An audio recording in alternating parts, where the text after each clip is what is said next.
Welcome to Peter and Roughie's Saturday Football Show. Delighted to have your company for the next 4 hours on STV Glasgow and STV Edinburgh. We will bring you all the latest information on the goals as they hit the back of the net. Football across Great Britain with the emphasis very much on Scottish football. There's one match underway as we speak. Up at Pittodrie, it is Aberdeen 1, Celtic 1 and the Dons have been reduced to 10 men. Johnny Hayes has just been sent off for a tackle on Mikael Lustig, which the referee Craig Thompson deemed to be a straight red. So the Dons up against it at the moment. I think there's about maybe 15 or so minutes left in that match. Joe Miller, Gordon Smith and Alan Rough are our guests today to take us through the afternoon. Joe, this very much sways it in Celtic's favour for the remainder with Aberdeen down to 10 men. Yeah, it was, it's been an itchy-peachy game where I think both sides have, have been up for the game and try to get a result here. But chances are few and far between with 2 penalty kicks in the game.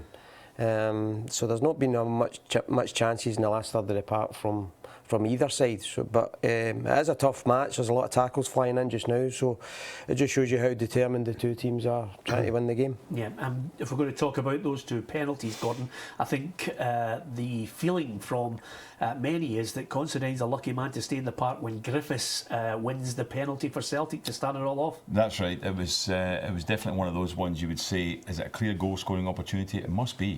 And yet he just gets a yellow card for it. I was quite surprised at that. Obviously Celtic get the advantage. It's always a bit tough when a lot of people think it's you're getting punished 3 times basically when you get sent off for something like that, because you're losing your player right away. It's a penalty kick and then the player's suspended for the next game. So in that respect then Celtic got the advantage, they got the penalty, they got the goal. But I have to say I thought the Aberdeen penalty was a bit soft as well. I think it was one of those ones that didn't seem to be a bad foul at all. Yeah, and looking at it from 2 or 3 angles, which again, is the pundit's luxury, Roughie. Certainly from the angle that Craig Thompson was looking at the red card for Johnny Hayes, he would have seen 2 feet going in towards Lustig, and Lustig obviously rolling and writhing around in agony. Maybe when you see it from another angle, I don't think it's as clear cut. I have a little bit of sympathy for Johnny Hayes. Yeah, well, I spoke to a referee a couple of weeks ago, and that kind of instance they judge by the distance that they lunge in from. If it's the foot's out there for maybe 2 or 3 feet, that one wasn't. He was quite close to the player when he made the tackle. So I don't think it was like a sliding along the ground with his studs up. It was just a clumsy challenge. Yeah, you see, and you'll not be aware of this, but that's the pressure that Gordon Smith is putting on Roughie these days. Roughie's actually speaking to referees to find out about rules so that he can throw something in that Gordon hasn't got a clue about. I mean, that's magnificent. Roughie, I'm well impressed with you with that line. That's superb. I'm quite happy with that as well. I haven't bumped into Caniggia for a while. Was it a current referee? You know Caniggia played for Argentina, don't you? Yeah, there's a referee called that. Was that a current referee you were speaking to? It was a supervisor. Supervisor. It was a referee. He's still supervising the games. Listen, it's good enough because for me, Roughie. I wasn't too sure about the headbutting that Cooney the South, and they deem as if it's just 2 heads touching together, it's a yellow card. But I remember Derek Lyle actually making a forward move in that instance, and he got his card. Yeah, but their heads were already touching when he sort of pushed his head away rather than having a headbutt, Well, listen, let's look at the Aberdeen team just in case to get your thoughts on this, Joe. Here's how Aberdeen lined up today. Obviously, the emphasis for the Dons was to go and take the game to Celtic. I have to say, in the first half, Joe, I mean, Kenny McLean had a gilt-edged opportunity to score. Rooney's managed to get himself on the score sheet, but you were hoping that they would keep 11 men on the park. They haven't been able to do that. Yeah, they have, but I think even with the penalty kick that they had 5 minutes earlier, Charlie McGrew handled the ball. It was a clear handball, and Aberdeen were denied a penalty in that instance. But when they got the penalty, it did look a soft penalty. So maybe the referees try to make up for the mistake that he made. It looked very soft, the actual penalty. But the way Aberdeen's lined up, they're trying to cancel out Celtic as well, but try and be positive at the same time. Well, Celtic almost getting a goal to put them in front there, and James Forrest to come on as a substitute going close. Here's how the Celtic team lined up Gordon Smith. Of course, with Ajax in mind, you can understand why he's able to bring in the likes of Rogic to supplement that midfield as well. He's got players that can come in there now. He's got Simonovic looking from the stands, but he's got Blackett in there at the centre half position with Boyata. Yeah, well, no, Blackett was left back today, Peter, Yeah. so he's put him in there. But you know, he's got Simonovic ready to come in. He's maybe just allowed him to watch the game today. It's a good thing to do that at times. You let your new player see how the team plays. I think he'll come in. I've no doubt about it. Whether Blackett will stay in the team or not at left back, he struggled a little bit. I felt in the early part of the game. Yeah. But he's a decent player. He's obviously come from a good level, and it's interesting. I mean, they've got a strong side, Celtic. Griffiths being up front and all that sort of thing. They've got other players they can bring in. Interesting for me that Scott Allen didn't make the bench today. So, you know, you wonder, that just signed him and you think, you know, he was waiting for his chance to get in there, but he's not even on the bench to get a chance today. So it shows you they've got a big squad. Yeah, absolutely. And the other thing about this, Roughie, you know, Gordon mentioned there whether Blackett would sit in there at left back. I wonder about Boyata, because his passing at times is very scary in the back line. Yeah, he's a big guy who's obviously got a lot of skill about him, and sometimes he's too casual. You know, sometimes he takes it far too easy, and he's passing. Even today, there was a couple today that he put the team in a wee bit of trouble. OK, we will discuss Aberdeen and Celtic when it comes to its conclusion. We'll also be heading over to Ibrox, Rangers against Livingston, 10 in a row on the minds of many heading there in red, white and blue. But it's 1-1 up at Pittodrie at the moment. It's a tale of two penalties and a red card. A goal from Lee Griffiths, a goal from Adam Rooney and a red card for Johnny Hayes. Join us more on Peter and Roughie's Saturday Football Show.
Welcome back to Peter and Roughie's Saturday Football Show. It's still Aberdeen 1, Celtic 1. Charlie Mulgrew coming close with a free kick. But as I mentioned just before the break, 2 penalties in the game. Lee Griffiths scoring from the spot, and then Aberdeen getting a penalty, and up stepped Adam Rooney to send Craig Gordon the wrong way. The other flashpoint in the match, in I think it's almost a sellout there at Pittodrie, great atmosphere, was the red card for Johnny Hayes, just lunging in at Mikael Lustig. Craig Thompson not too far away. His angle, he thought, straight red. Off he goes. Aberdeen down to 10 men and very much up against it. So that's one of the main games. Last night it was Inverness Caledonian Thistle 2, Hearts 0. Not a result that I predicted, Roughie, but you certainly got it right. And I think Aberdeen have scored, so it's 2-1. Just a quick update there from Pittodrie. Everybody was wondering whether Aberdeen would be able to take the game to Celtic, but with 10 men, that would be a huge result, Joe Miller.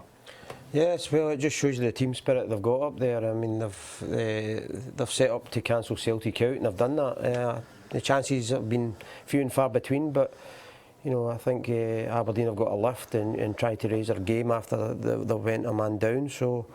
You know, well done to Aberdeen. Yeah, well, Paul Quinn pops up with the goal, and if you're going to score your first goal of the season, Roughie, nothing better than a game that everybody has their eye on this season to see if Aberdeen can indeed mount that challenge. Yeah, well, that's what we're all looking for. Obviously, they failed last year 4 times, and if they were to see this one out with a 2-1 win, it'll give them a lot of confidence. But I think we touched on it earlier. I think Celtic were very vulnerable at the back today. I think obviously the new players coming in, so just have been caught out. I think Celtic won of the games last season with 10 men, Peter, did they not, at Pittodrie? Yeah, absolutely, but I would say this to you. I mean, it's one of those balls from the left-hand side. McGinn has whipped the ball in. It's one of those ones where the goalkeeper, Roughie, has a think about it. Does he come? Does he leave it? It's gone a long, long way into the 6-yard area. If I was being unbelievably critical, that's travelled a good 50, 60 yards without any Celtic defender attacking it, right at the heart of the defence, and in pops Quinn, of all people, just to side-foot it in from 4 yards out, picked up by nobody, an easier goal he'd never score, and that was really an indication of where the problems lay for Celtic in the first half, right at the heart of that defence, and Aberdeen have managed to breach it and get the goal. Well, it's basically, you know, new players coming into a side, you know, and when you've got a back four who are playing week in, week out, you know, you get to know the strengths and weaknesses of the players that you're playing beside, and obviously in that particular occasion there's just been a lack of communication between them. I thought there was a problem, Peter, in the Malmo games that Craig Gordon at times should have been coming out for cross balls and long balls playing the box, a couple of the corners. I felt that he really could have done it, and maybe this is another example today where he might have been the one that could take the pressure right off just by coming out with the height advantage he's got and strength and all that sort of thing. He should surely be able to come and take the ball. They've had that problem since the start of the season. Their defence is very unsettled. I don't think, you know, they're leaking goals every week, which has got to be a concern. But Joe, you know better than anybody about the belief you have to have, especially when you played up in Aberdeen. This Aberdeen squad is growing in confidence. They have a manager who won't accept anything less than giving it your all. They're down to 10 men and they have a 2-1 lead. Well, you know, I think they've capitalised on it with Van Dijk moving on, and you know, he was a big key player at the heart of that defence. So, you know, the transfer fee went, it just tells you, you know, how important he was. But you know, Aberdeen have capitalised. They said they would, you know, put a challenge in this year, and it looks as if they're going to do that. It's going to be a big story if they win, Joe. Because think about it, they're going to have a lead over Celtic with a game in hand now, and if they win that game in hand on Wednesday, the lead can build to 5 points at this stage of the season, early stage, and I can see a lot of criticism coming for Celtic. I mean, they're going into a European competition, but they're going to have to then come back like almost from every game and play on the Sunday, so they're always going to be playing after Aberdeen at that stage, and if Aberdeen continue with their run of form, then Celtic are always going to be playing catch-up. Yep, well, 2-1 it is. It's into the dying minutes there. The Aberdeen fans maybe starting to believe, I mean, that city will be absolutely rocking tonight, Roughie. If they actually can get the win there, the whole place will be buzzing, the whole 2 nightclubs and the 3 pubs. Yeah, well, I mean, and that's what Derek McInnes has been trying to do. You know, he's been trying to get the support in there, and they certainly have. Full house there again today. They got the disappointment last year. I think Celtic scored in the last minute, the last kick of the ball. So if they were are certainly to see out this one with a win. You know, it sets them up for the rest of the season. Yeah, absolutely. Listen, lots of games to concentrate on. Of course, yesterday everybody was reacting to the comments of Dave King. We'll hear from the Rangers chief in just a moment. But let's go to Ibrox now. It looks as if they've got an unchanged side going for 10 in a row, no less, Derek Clark. Yeah, they certainly do. It's Armed Forces Day here at Ibrox, where fans will get the chance to recognise the heroic work carried out by the country's servicemen and women. It's fair to say Rangers' performances this season could be described in a way as heroic compared to last season. 9 straight victories in a style of play that has the Ibrox faithful drilling at the mouth. Although in his programme notes, Mark Warburton says the challenges his team face pale into insignificance compared to the challenges faced by military personnel. Now, the Dave King statement yesterday, I think we can all agree the league title is in the bag. The question is, can they go that extra step and win the league or Scottish Cup? Well, Dave King has his eyes on the latter, saying in midweek he sees it as a passage into Europe a year earlier than planned. But back to league matters, as I mentioned at the top there, the team is unchanged from the side that routed Wraith Rovers last week. Livingston, meanwhile, go into the game hoping not to be the latest side to become cannon fodder. They're rooted to the bottom of the championship with a solitary point, and after conceding 4 goals last week at home to Morton, you've got to worry for the Lions backline this afternoon. Really looking forward to this one. It's Rangers against Livingston. Okay, I love it when Derek comes on because, Gordon, we're not even at a quarter of the league gone. He's got it wrapped up. It's in the bag. There you go. Absolutely magnificent. And I think most of the observers are looking at the way Rangers are playing. I mean, Des McKeown was on last week, and I'm sure Derek will feel when he watches Rangers today, the football that they're playing would suggest that, you know, they really do believe that it's in the bag. Yeah, I mean, I think it's very hard to predict they're going to win every game. I mean, James Fowler was even saying that after last week's game, that, you know, he doesn't see Rangers losing, sort of thing. But you have to say that I think that, you know, that it's going to be a tough season. They can't, obviously, nobody continues with the same form all the time, but I think they're going to win comfortably the division without doubt. In terms of the football they're playing, it's tremendous football. I mean, it's a big difference from previous seasons, without doubt. The fans, even the people I know that are going to see games, are saying that they can't believe the difference in terms of the structure of how they play. Much more passing, playing the ball out from the back. He says the manager's out all the time as well. As soon as they lose possession, he's out encouraging them to play a pressing game to get the ball back. So they're stopping the opposition playing as well as when they're on the ball too. So they're working harder. They're obviously at a great degree of fitness. And, you know, you need to look at it today and say, well, you know, Livingston, a team at the bottom of the league, haven't won a game yet. This has got to be a comfortable one for Rangers today, I would think. Yeah, I don't think too many people will disagree with you there, Gordon. It's still Aberdeen 2, Celtic 1, last couple of minutes in injury time now for Aberdeen to hold out. Celtic just laying siege to their goal, but no way through as yet. Everton 2-1 up on Chelsea in the Barclays Premier League. That's an early kick-off as well. Stevie Naismith, the Scotland centre-forward, has got both goals in that game. The first of them an absolute peach of a header. And of course Chelsea rocked by the loss of Thibaut Courtois for the remainder of the season. But we'll keep you up to date with what's happening at Pittodrie. We'll also keep our eye on the other matches in the Premiership here in Scotland, the Championship, League 1 and League 2. Okay, where are we going to go next? Let's go to Fir Park, because in the Premiership we have a host of games to look forward to, and this one I think could be a tasty one, because Ross County are certainly brimming with confidence as they visit Ian Barraclough's Motherwell. Let's hear from Laura Brannan. Yes, Peter, I'm here at Fir Park. Today it's 8th versus 5th in the Scottish Premiership. Ross County are the visitors today. They're looking to extend their run to 4. They've won 1 on their travels so far. Motherwell, well, they've won 1 at home so far. It's the first chance we'll get chance to see players after the transfer window closed. Both did some last-minute transfer deals, of course. Liam Grimshaw came in for Motherwell, the Manchester United under-21 captain that is. We'll see if he makes a starting 11. Meanwhile, for Ross County, goalkeeper Gary Woods has come in. He's moved to the Highlands until January as well. Can he challenge Scott Fox for that number 1 jersey? I should have a team line for you soon, Peter, and all will be revealed then. Okay, brilliant the way Laura set that up there. It was like an Alfred Hitchcock movie, wasn't it? All will be revealed. It's a thriller there at Fir Park. I can tell you it's finished at Pittodrie. 2-1, sum it up for us, Joe. Everybody was looking to see if there was going to be a real challenge. Suddenly, Aberdeen have stepped up to the plate. Yes, they have, and it was a good goal, but I think Ronnie Dell will be cursing the back line. None of them attacked the ball when the ball came into the box.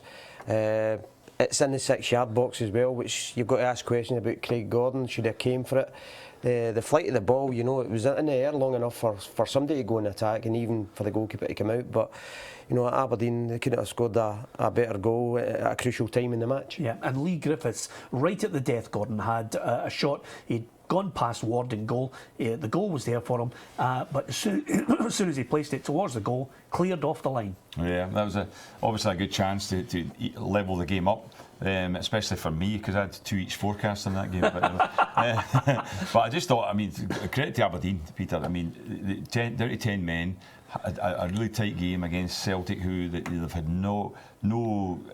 a bad record basically against Celtic. Last season, it was the difference between them challenging for the league and not was the fact that they had 4 defeats to Celtic. And we did say, we've been speaking about this since the show come on here at the start of this season. We've been saying if Aberdeen are going to challenge this season, they have to turn that around. At least at the very worst, they've got to win their home games against Celtic, because it was that's a 12-point difference between the two teams when Celtic win every game. All of a sudden, Aberdeen now have a 2-point lead over Celtic, a game in hand on Wednesday against Hamilton. It'll be a tough game, but nevertheless, they must be really in a confident mood, thinking if they can go 5 points clear of Celtic at this stage of the season, it means that we've maybe got opportunity for a challenge for the league on. Because, I mean, to come back from, say, 1 each situation when you've only got 10 men, is a tremendous start to the season for their first game against Celtic. Yeah, absolutely. Just give you a quick update on some of the other teams coming in. St Johnstone against Hamilton. It's Manus in goal, Mackay, Miller, Davison, McLean, Wotherspoon, Shaughnessy, Cummins, Fisher, Easton and O'Halloran starting 11 for the Saints as far as Accies are concerned in the top half of the table, and certainly it seems as if the Accies are now responding to Martin Canning's instructions. It's McGovern, Gordon, Kurakins, Gillespie, Imrie, Crawford, Courtage, Morris, McKinnon, Garcia, Tenya and Tagliapietre, the starters for Hamilton Accies. I can tell you it's Everton 3, Chelsea 1. What a scoreline that is from the Barclays Premier League. And suddenly you could be sitting, just approaching 2:30. You could be sitting there with your coupon already tearing it up, because that is an incredible result there. QPR at this moment still, I think, a goal up on Nottingham Forest in the Championship. But that's the team, St Johnstone against Hamilton. Let's have a look. Is it now 2-1? It's 2-1 Nottingham. 2-1 Nottingham Forest in the lead there. QPR down to 10 men. And QPR down to 10 men. You see, Roughie, it's a team effort. I'll throw them over. Gordon chests it and lays it back to me. And that's finished. And it's also finished, says Joe. That's what it's all about, Roughie. Yeah, any chance, Roughie? The kick-off was 12:30. Let's have a look at the graphics on our match predictor, because we went head-to-head yesterday looking at how we're going to fare. Roughie, you're in the lead at the moment by 6 points. And it looks as if that looks like 10 to me. 3 points there. I don't think you get any for the Aberdeen one, Celtic one. I didn't get any either. So you've got those 3 points from that Inverness win that you predicted. Yes, 10 points clear, but I think that could be easily wiped out today. No, I've had 1 each today. So obviously a wee bit disappointed with that one. Yeah, absolutely, and that's the great thing about a Saturday afternoon. Not only will we test your sporting knowledge with a few questions here and there, we'll all go head to head, and we've got what can only be described as an accumulator that all 4 of us have picked 2 teams to win. And we'll see how our tips are going throughout the season, if we can help people along the way to enjoy their football. Let's quickly give you an update on another team, Partick Thistle, your team, Roughie. It's not looking good for them at the moment. I was looking at the goals scored for Thistle. Only Chris Doolan has scored 2 goals. They can't get goals anywhere. I'm looking at the team. Cherney, Booth, Osman, Bannigan, Doolan, Stevenson, Lawless, Franz, Dumbuya, Lindsay, Muirhead, Robbie Muirhead on loan from Dundee United. That's the starting team. Somebody has to get goals from somewhere, Roughie, today. Well, Gordon's been shouting about Robbie Muirhead for a long, long time. Even at Dundee United, couldn't understand why he wasn't getting a game. And maybe Partick Thistle will be that team that will get the benefit of him. He's thrown him in right away, so he must be impressive during the week. So he might be the man who turns it around for them. Okay, Dundee, Scott Bain, Gary Irvine, Kevin, Thomas Conrad, James McPake, Paul McGinn, Kevin Thompson, Gary Harkins, Greg Stewart, Nick Ross, Nicky Lowe and Kane Hemmings. They do have goals, but I think at times, you know, it's all right saying they're playing really well, Joe. You've got to convert those goal threats into points. They do, but they're a hard-working side, and I think if they continue that throughout the season, you know, they'll sit mid-table. They'll be pretty safe. He's got them well organised. They're all playing for each other. I think Paul Hartley's done very well there. Yeah, absolutely. Let's get into the Championship. Let's go to Easter Road, because if Aberdeen are providing a real stern test to Celtic in the Premiership, can Hibs suddenly mount one against Rangers, who are on that runaway train towards the title in the Championship? At Easter Road for us, Craig Turnbull.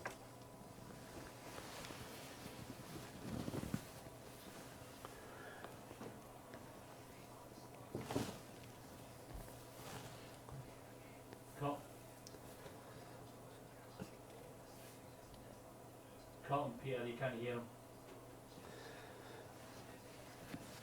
OK, we'll come back to Craig. I thought we could hear him there, but we've got a slight technical problem with it. But Islam Farouz is one player that's got a chance to make a real impression there. Yeah, I think he's got to show that he's got the potential. I mean, he's had a good move to Chelsea, but he's still one of these players you're still thinking, has he got it for the top level? A lot of people think he has, but this will be a good opportunity for him to show it. I mean, he's playing the Championship level. I mean, Hibs, you'd have thought, if looking at it last week, you'd have said, well, Alloa aren't doing too well. I predicted that they'll be the team at the bottom of the league, but they had a very good result last week. To go to Dumbarton and win was a bit of a shock. But last season, Hibs beat them 4 times, both two and 2 away, and they should beat Alloa today. But Alloa will probably get a bit of a lift from it. But interesting to see how Farouz does, whether he'll go in there and he'll capture the imagination of the fans and the team, and he fits in, because he is an individual player, but he's someone who we're all waiting to see. Has he got that X factor that he's going to be a top player? Yeah, well, he starts from the bench today. Can he get on to make an impression on? I don't really know that much about him, other than the rave reviews when he was going through the ranks at the Celtic youths. Here's the Hibs starting 11: Oxley, Gray, Henderson, Hanlon, Fontaine, Bartley, McGeoch, Stevenson, McGinn, Keatings and Cummings. Roughie. Yeah, I think the pleasing thing is in the Hibs lineup that they've got Farouz's right name on the team sheet there, because he's been known to use another name, particularly when he's in his car. Roughie, is there any chance you could keep quiet about ongoing investigations? Do you understand the machinations of what you're up to? It was out there for everybody to see. Absolutely, but listen, if we had to turn the show into commentating in every footballer's misdemeanours, we'd never get a chance to talk about the games. Oh dear. Anyway, he's got a chance to sit in a similar car seat in the dugout there, because they're really comfortable. They're like Recaro seats. What more can I say? And there are other car seats as well, just in case you're wondering if I've suddenly signed a deal for a major sports seat. Where are we going? Anyway, Hibs against Alloa is probably one of those home bankers, because Alloa really are not at the races at the moment, Gordon. Well, not really, but that's why it was a surprise last week. I did feel Alloa would be down there. He sort of more or less tipped them. I think they would be fighting with Livingston. I mean, they're still second bottom of the league, but it was a good win considering Dumbarton. You know, they started the season so well. They beat Hibs at home, St away, and then then they lose a game to Alloa at home, which was a bit of a shock with Alloa's first win. But I think Hibs need to get up and running. I think they're beginning to climb towards the top part. They're not in the top area of the league yet, the playoff section, but I think they'll put a run together, and they need to start today. This is where they've got to show their fans that with the signings that Alan Stubbs has made, that he's going to get the team going, and they're going to be up there challenging, maybe not for the league title, but the main thing from Hibs' point of view is, once again, that they're in the playoffs.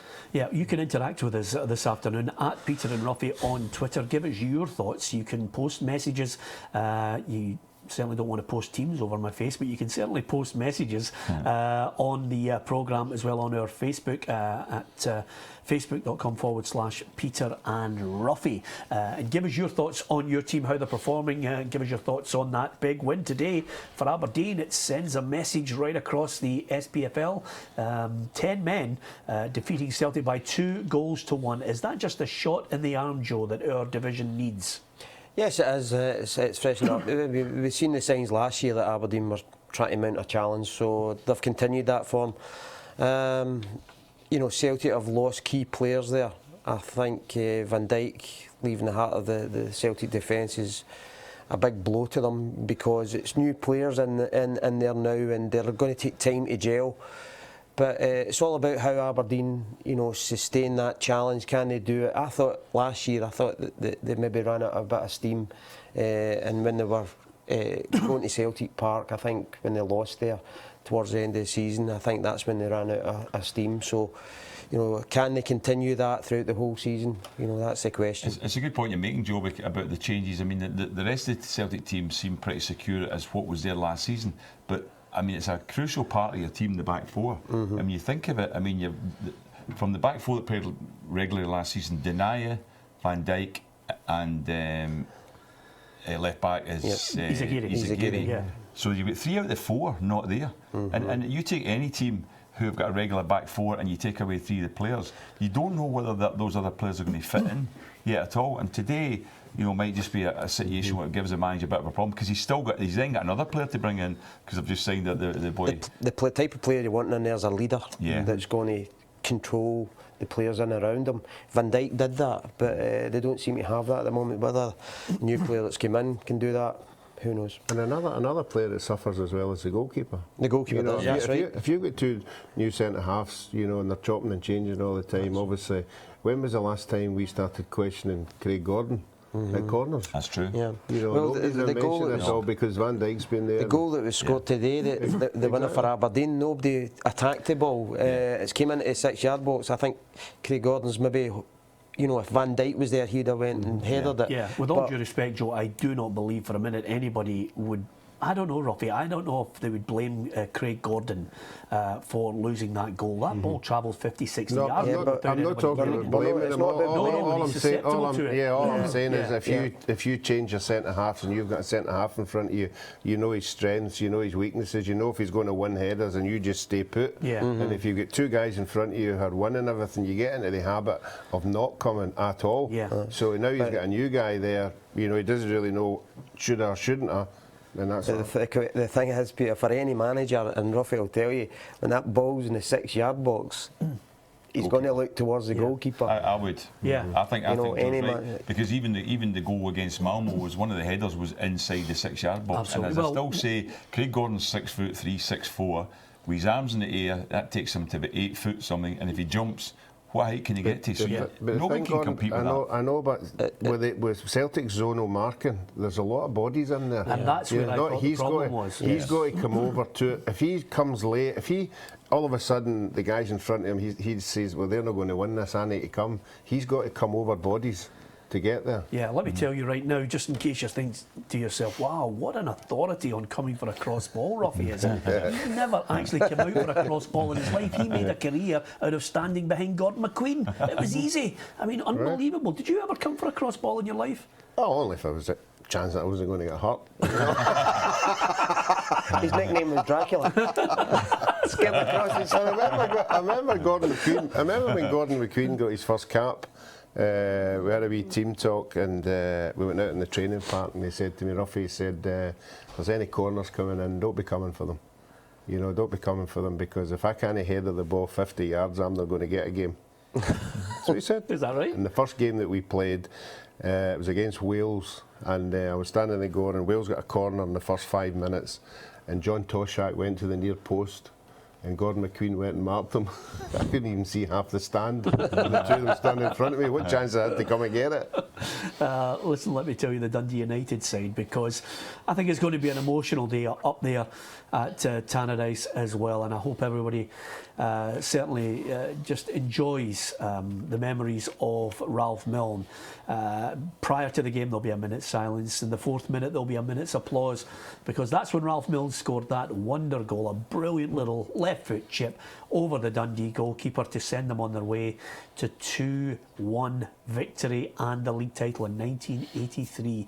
Seems like only yesterday, and Ralph Milne, what a player. And if you listen to the quotes of Jim McLean, he said he should have had countless Scotland caps. He was just a player that he couldn't actually tame to get him to be the ultimate professional. But when he was on there, he was absolutely magnificent. So it'll be a great day there. And again, our best wishes to all the Milne family too.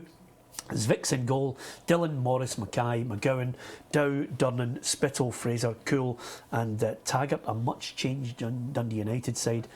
Jamie McDonald, Jamie Hamill, Stuart Finlay, Rory McKenzie, Callum Higginbotham, Darryl Westlake, Lee Ashcroft, Craig Slater, Kevin McHattie, Greg Kilty and Josh McGuinness. Chris Boyd on the bench for Kilmarnock today, so that's how it looks between Dundee United and Kilmarnock, and I think it would be fitting if they could cap it all off, Joe, with a win. Yeah, they need to get that. It would be nice for all the fans as well. It would be an emotional day up there. He was a fantastic player for Dundee United. I mean, I was just coming into the Aberdeen side and played against him quite a few times. He was an exceptional player, and Alex Ferguson thought highly of him enough to take him to Manchester United after he went down there for a few years. So he was thought very highly of. Yeah, and Roughie, I looked at the background to Ralph Milne last night, and I couldn't believe it. He played his last full professional game at 28. Yeah, I mean, there's another person who's stopped running about that age as well, George Best. Still a lot to play for, still a lot to offer, but unfortunately the Demons drink affected him. Again, when that happens, you need people round about you, to try and help you, give you a bit of advice, and I'm sure a lot of the Dundee United people tried to do that, but unfortunately he never really recovered from it. And as we're saying, he's a fantastic player. He was a fantastic player and a fantastic team. I mean, everybody talks about him being a great player. There were other great players. There was 5 or 6 of them who all went on to bigger and better things. So it was unfortunate the way it turned out, but he was a good player. Yeah, and let's hope you get a hold of the programmes for that one. If you are an aficionado, one of those guys who collects, or girls who collects memorabilia, just a great programme and a lovely tribute inside the Dundee United programme to Ralph Milne. We are going to keep you up to date with everything in Scottish football, British football today for the next 4 hours, all the way to 6 o'clock. Join us after the break for more info.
Welcome back to Peter and Roughie's football show on a Saturday afternoon. Every Saturday, STV Edinburgh and STV Glasgow, 2 o'clock until 6. The big news today is up at Pittodrie. Aberdeen 2, Celtic 1. The winner from Paul Quinn from 4 yards out, side-footed Niall McGinn's free kick past Craig Gordon, much to the delight of the Dons fans. There'll be a party up in the Granite City tonight, and there will be a huge surge of belief. Gordon Smith, I would suggest to you. Oh, definitely. I mean, that's what they've been saying. They had a degree of confidence going into it, and they had a belief that this year they're stronger. We talked about it last night, and we actually did feel that they're stronger than last season. We did say that they'd probably get more chance of competing, but the one thing they had to do was to start to win against Celtic, even if it's just their home games, and that's then picked up their first win. And with 10 men, it's even more special. I wonder if they'll appeal the Hayes ordering off, because they've obviously got the big game on Wednesday against Hamilton Accies, and if they were to win that game, another home game before they play Hearts next weekend, that's 3 big games in a row Aberdeen have, then they could build a 5-point lead against Celtic going into the Hearts game next week. So they'll be wanting to definitely continue with this run and win, but that's a great run they're on at the moment. Yeah, absolutely. Let's go to Fir Park to get a rundown of the teams. Laura Brannan is there. Yes, but I maybe topped up the transfer deadline day signings a wee bit too much before, because Liam Grimshaw and Gary Woods are both on the bench today. Motherwell have made 3 changes. Joe Chalmers, Kieran Kennedy and Jack Leach drop out. Stevie Hamill, Louis Lang and Jake Taylor come in. So Motherwell line up Connor Ripley in goal, a back 4 of Josh Law, Louis Lang, Stephen McManus and Stevie Hamill. Midfield it's Lionel Ainsworth, Keith Lasley, Jake Taylor and Dom Thomas, and up front Scott McDonald and Louis Malt. For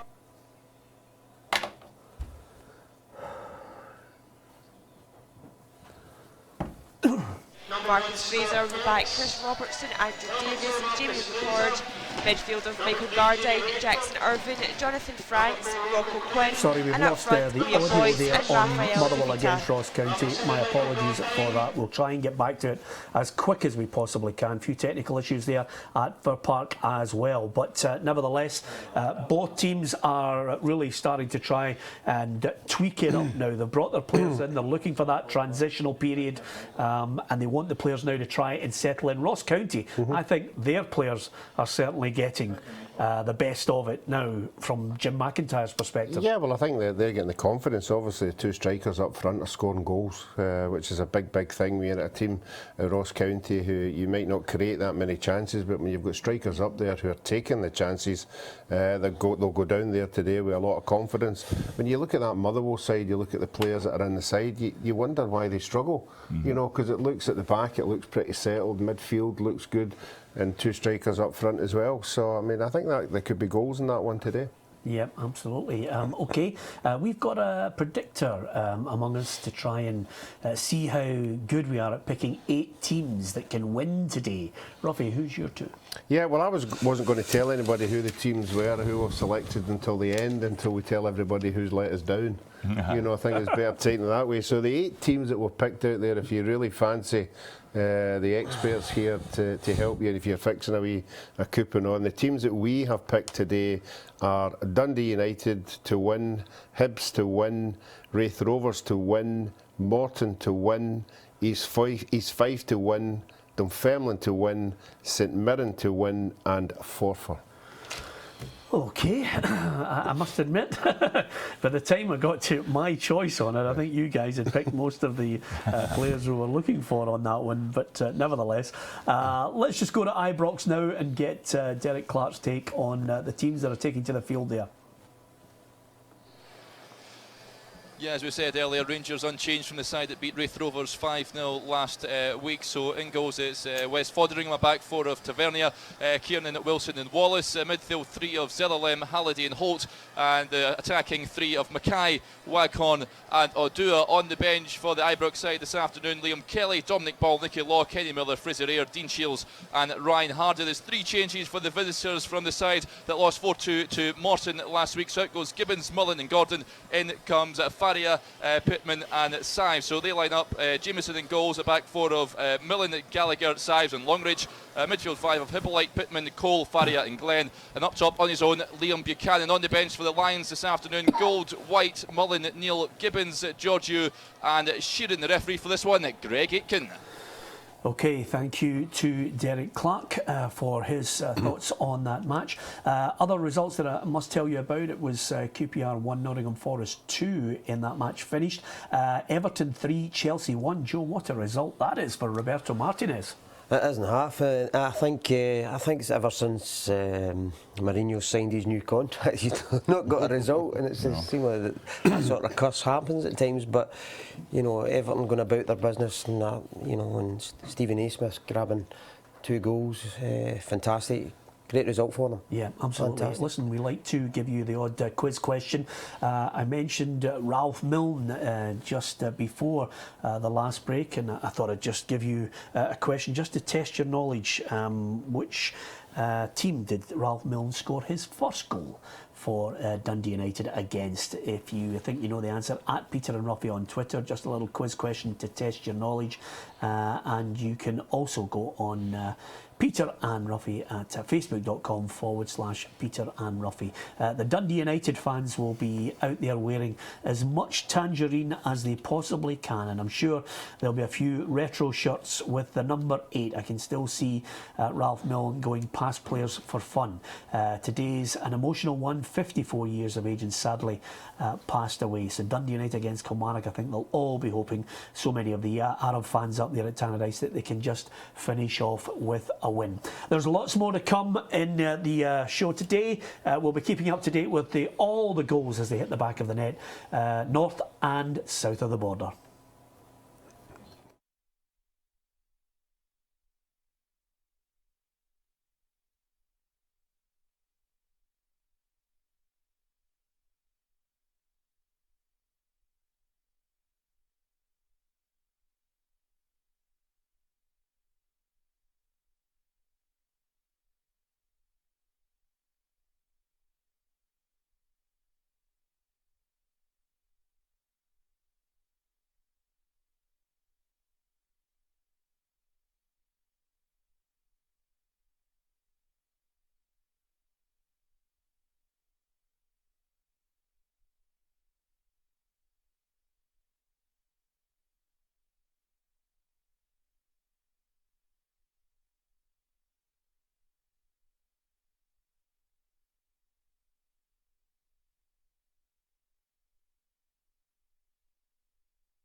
Peter and Roughie's Saturday Football Show. Joe Miller, Gordon Smith and Alan Ruff are alongside me, Peter Martin, and over the course of the afternoon we'll keep you up to date with the scores, test your football knowledge, and of course a wee bit of chat, a wee bit of insight into these guys, what they'll get up to over the weekend. It's just a lavish celebrity life, to be perfectly honest with you, and they'll also give us their opinions on the big stories emerging over the course of the Saturday afternoon, and none bigger, I think, than up at Pittodrie, where Aberdeen have defeated Celtic by 2-1 with 10 men on the field as well. Paul Quinn, the hero, with the winning goal in that match, and Lee Griffiths had a shot cleared off the line right at the death in injury time. Listen, I'm not going to start this programme at kick-off at 3 o'clock without knowing the Hibs team in its entirety. We missed it earlier on there, and I can't have some of my Hibby friends in Edinburgh absolutely caning me. So let's get back there now and find out what's happening with Craig Turnbull.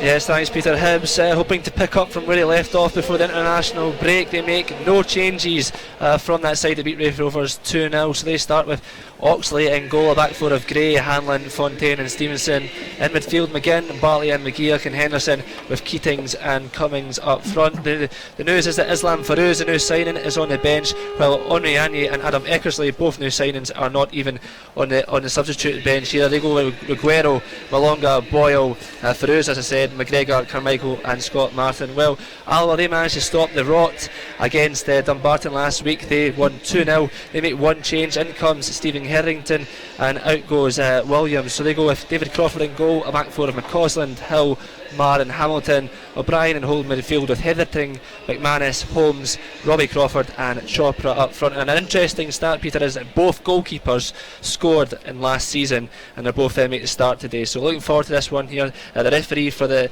match today is John McKendrick. And I've got to get your thoughts on it, Craig. Who's going to win it? Well, Peter, I think it looks like a home banker for me. Hibs obviously wanting to continue. They've put 2 wins together, and they've got Keatings and Cummings in goal scoring form, and I think that'll continue today. I'll go for 3-0 Hibs. 3-0 Hibs, that's an emphatic win. Joe Miller, do you agree with Craig? I think it won't be far off it. I think 2 goals, but you're hoping that Hibs' form sustains throughout the season, and they do mount a challenge along with a couple of other sides to me, because it's a good league. With St Mirren even going down, they'll be looking to do well, spring back, and and get a bit of form. Because the question is, who's going to mount a challenge to Rangers? I think Rangers is going to win the league. Yeah. Okay. Let's go to Fir Park and get a last thought from Laura Brannan on that game, Motherwell against Ross County. Yes, Peter, I think I'm going to go for a 2-each draw here. I think it's going to be quite tight. There's not much been between the sides so far this season. So I'm going to go for a 4-goal thriller. Laura, I am keeping my fingers crossed that you get 4 goals there today, because there's nothing worse when you go to Fir Park at the end of it and it's 0-0 and there's not a lot of incidents in the game. Gordon Smith, do you agree with Laura? Well, I have to agree with Laura to an extent, because there was the 2 games that were played between the teams last season, they were both draws, and one of them was a 2-each draw. And so there's a 1-each draw and a 2-each draw, and I've figured it might be a draw today as well. I agree with her to that extent, so let's hope she's right. Okay. Did we get a thought on Dundee United against Kilmarnock? Is it a win for you, Roughie? Oh, I think it has to be a win, with the crowds there and everything that's going with that game. I think Dundee United supporters would be very upset. From a footballing side, they really need to start winning games, there's no doubt about that. But he shuffled the pack again, and he seems to be giving a lot of the young boys a chance, that he's obviously stating that the older ones aren't doing it, so give youth a chance, but he really does need to start picking up points. And Partick Thistle against Dundee, I mean, I love the fact, Roughie, that you've, since the start of this programme, at the start of the season, have been sticking by the Jags, defeat after defeat. Are you going to do that today, Roughie? Yes, I have. I've went for 2-1 today. I think they're creating enough chances. They're just not scoring the goals at the right time. But I think today, I think Dundee will lose goals today, and let's hope it's one more than Partick Thistle. But as Peter mentioned, as you know, up to now, Thistle have only scored in 1 game. and that was the two. They got two. Gordon, Well, Gordon, you're talking about a man that would predict Partick Thistle 2, Real Madrid nil.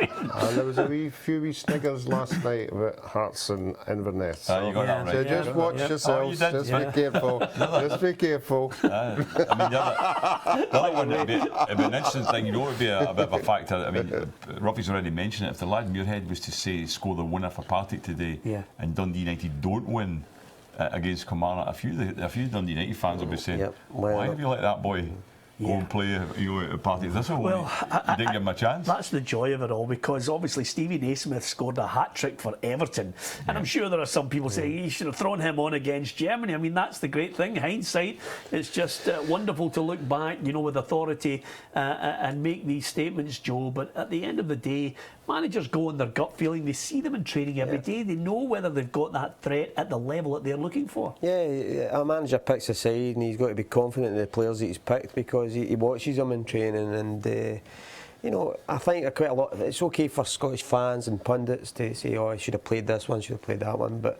you know, Stevie Naismith went out in the following week. He's went about his business, and probably, you know, score a hat-trick against Chelsea, for anybody to do that is a feat in itself. So I wonder many other players. No, not many players, many Scottish players. Absolutely. And let's not forget, Everton were quite happy to take the 8 million for Norwich for him. Just there, that's right. and it never went through. Yeah.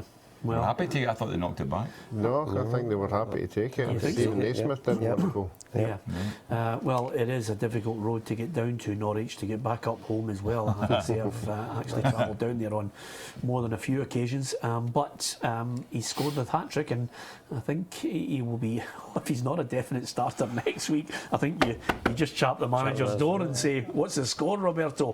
3-1 against Chelsea. I can't wait to see the after-match interview from Jose Mourinho, because graciousness is not at the forefront of managers at the top end of the table, including Jose. No, and as I said, I think since he's signed his contract, I don't think he's had a result, has he? No.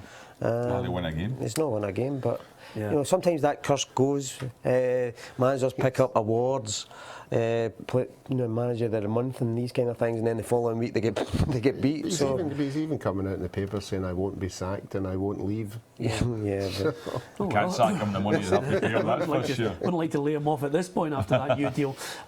So, good win for Everton, great win for Aberdeen. That really will dominate the back pages of the newspapers on a Sunday, and certainly a few players will be backing up the statements from a few days ago as well, with the actions of that win. We'll hear from a lot of Aberdeen players on that victory over Celtic. 10 men against Celtic as well. Listen, with regards to Ralph Milne, we asked you that question before the break. Which team did Ralph Milne score his first goal for Dundee United? And it was against Dunfermline. Would any of you have known the answer to that? No. No. No, I'm just quite happy it wasn't against me. Yeah, absolutely, and so am I, Roughie. There are so many questions that have Roughie as the answer, it defies my belief. OK, let's look at the Championship fixtures, because as well as Rangers against Livingston and Hibs against Alloa, there are a number of other games that I think are going to be good to follow this afternoon for you, if not only for your coupon, but certainly for the excitement of it all. And one screaming out at me, Gordon Smith, is St Mirren against Falkirk. Yeah, that is an interesting one, I agree. I mean, Joe fancies St Mirren can win that game today. They came a good fight back last week by winning the game, which was a surprise. But the thing is, Falkirk are unbeaten, sitting second top of the league. So they'll be going to St Mirren reasonably confident of getting something. But what we're still waiting to see from St Mirren is, have they turned the corner? Because they started the season very badly. Did last week's win turn things around for them, and will they start to fight their way up that league? They're sitting with 5 points just now. They're 3 points off getting into the playoff place behind Morton. They're 3 points off where Morton are. Yeah. But at the end of the day, these are the kind of games they need to win, especially being at home against a good team like Falkirk. Yeah, absolutely. That's one that I can't call, because St Mirren really haven't got into the groove, as Gordon mentioned. Then all of a sudden they produce a win. Yeah. But Falkirk, I think, I like what Peter Houston does at the Falkirk Stadium, that cup final appearance as well. Yeah. How you try and achieve more, Joe, I don't know. I mean, he's he's not scared to play all the young kids and give them their chance, and he's just going to just allowing them to go out and play with enthusiasm and express themselves, which is great. There's quite a few teams in that league that are doing that with the younger players. Yeah. You can say Morton as well. Morton's great at the moment. They're going great guns, and but I think that's it. The game, the match of the day there, St Mirren versus Falkirk. But I do think St Mirren have turned a corner, and I think they'll go on a wee run of games now. Okay, League One, how's that looking for this afternoon's fixtures? The one thing I'd like to mention is well done to Faisal El Baktui. He's been named the League One Player of the Month for August, and I think he's been in the last 3 years, a superb player and certainly developing really well at Dunfermline, scoring goals for them. So that's how it looks with the guys there. It's Albion Rovers against Ayr United. I'm sorry, we put up the wrong fixtures there. Dunfermline against Albion Rovers against Airdrie, Dunfermline against Ayr United, Cowdenbeath Peterhead, Stenhousemuir against Stranraer, and Brecon City against Forfar. And I'll just give you the League Two fixtures quickly myself. Stirling Albion Montrose, Queen's Park East Stirling, Clyde against Annan, East Fife Arbroath, and Elgin City against Berwick Rangers. Roughie. Yeah, I thought that was a good signing this morning, Dunfermline, when they signed the big boy Courier. That will give obviously a bit of added height, you know, and as we saw at Hamilton, he's a bit of a handful. He took a big chance leaving Hamilton. He thought he was going to get a right good club down in England, but it never happened for him. So I think that's a good addition to the Dunfermline side. Okay, the matches are underway. If there's a goal anywhere, we will bring it to you. And the first one, I know Jim McAnally and Davy Nichols will be delighted. Cowdenbeath 0, Peterhead 1. So it's a good away goal for them. And St Mirren, Joe, 1 up against Falkirk already. Told you. Yeah, you did. You heard it here first. Yeah. That's what I love about you, Joe. A wee bit of arrogance to start us off. I do believe they'll go on a run of games now, and they've dropped down a division, but I don't think the squad's been tinkered that much. I think there's a freshness about the side now. They've got rid of all the cobwebs of last season, and there's a freshness of young players trying to impress. The new manager. That would be a good win for them. Yeah. If they could beat Falkirk today, a team that's sitting second top, and then push towards these playoff positions, that would be a big win for St Mirren if they could get today. Yeah, good chance for Alloa there. Robbie Crawford just playing it in there for Graham Holmes. Could have been an opportunity to get the opening goal at Ibrox. And I tell you, there, from one end it goes up the other end, and I can tell you, Rangers almost getting the goal. The atmosphere at Ibrox is absolutely incredible, Roughie. They are rich in colour. The fans are really getting behind what Rangers are doing. Yeah, I think all credit to Livingston. I think they're about the first team that hasn't lost a goal in the first 5 minutes to Rangers. So if they can hang on there for another couple of minutes, they might have a good day. But they certainly are. You would expect Rangers to score 4 and 5 at that game. There's no doubt about that. Yep, and from the corner, I can tell you, Alloa at Easter Road against Hibs, almost getting a goal there again. 2 chances inside the first couple of minutes for Alloa, and a chance for Rangers. Waghorn should have scored in that match at home against Livingston. So chances coming in thick and fast, but we've got those goals that we were telling you about. St Mirren, a goal up on Falkirk, and Cowdenbeath 0, Peterhead 1. And the most important game that's finished so far this afternoon was up at Pittodrie. It was Aberdeen 2, Celtic 1. There certainly will be a fair bit of controversy surrounding the red card. May well be that Aberdeen will appeal that, but I wonder what Ronnie Dyler will be thinking about the defeat to 10 men. They've lost that match, and it really will be a major confidence boost for Aberdeen. 6 wins, and what a start to the season, Joe. Yeah, and they've also got that game in hand, so they're in pole position. And the thing is, when they go on a run like that, it just builds the confidence in the dressing room, and they can go out with a swagger every week from now on. But can they sustain it? That's the big question. And how's Celtic going to react to this now? So they'll have to, start getting points in the bag because at the moment, they can't afford to have any more slip-ups, any draws or anything like that. They've got to get themselves back up in top position again. Yep, but at the top end of the table, that's what we were looking for. We were looking for more competition, and with that result, you can give us your thoughts. If you're an Aberdeen fan, did you always have confidence in Derek McInnes at the start of this season? Did you feel they were stronger? Well, on the evidence of today, certainly able to handle the extra man that Celtic had. If there's a goal anywhere across the Premier League in Scotland, the Championship, League 1 and League 2, we will bring it to you. We'll also give you the details of some of the goals down south as well. And Steve Bruce's Hull City are a goal behind to Brighton in the Championship, and that's one of those divisions that I would hate to be a manager trying to get your side out of that, because it's one of the toughest. It's also, I think, the 5th richest in Europe. Yeah, league, it's amazing. I mean, it was incredible last year. I mean, with teams, there's big named teams down in that division, and yet last year you had Watford and Bournemouth getting promotion. You've got to give them a lot of credit for that, up into the Premiership.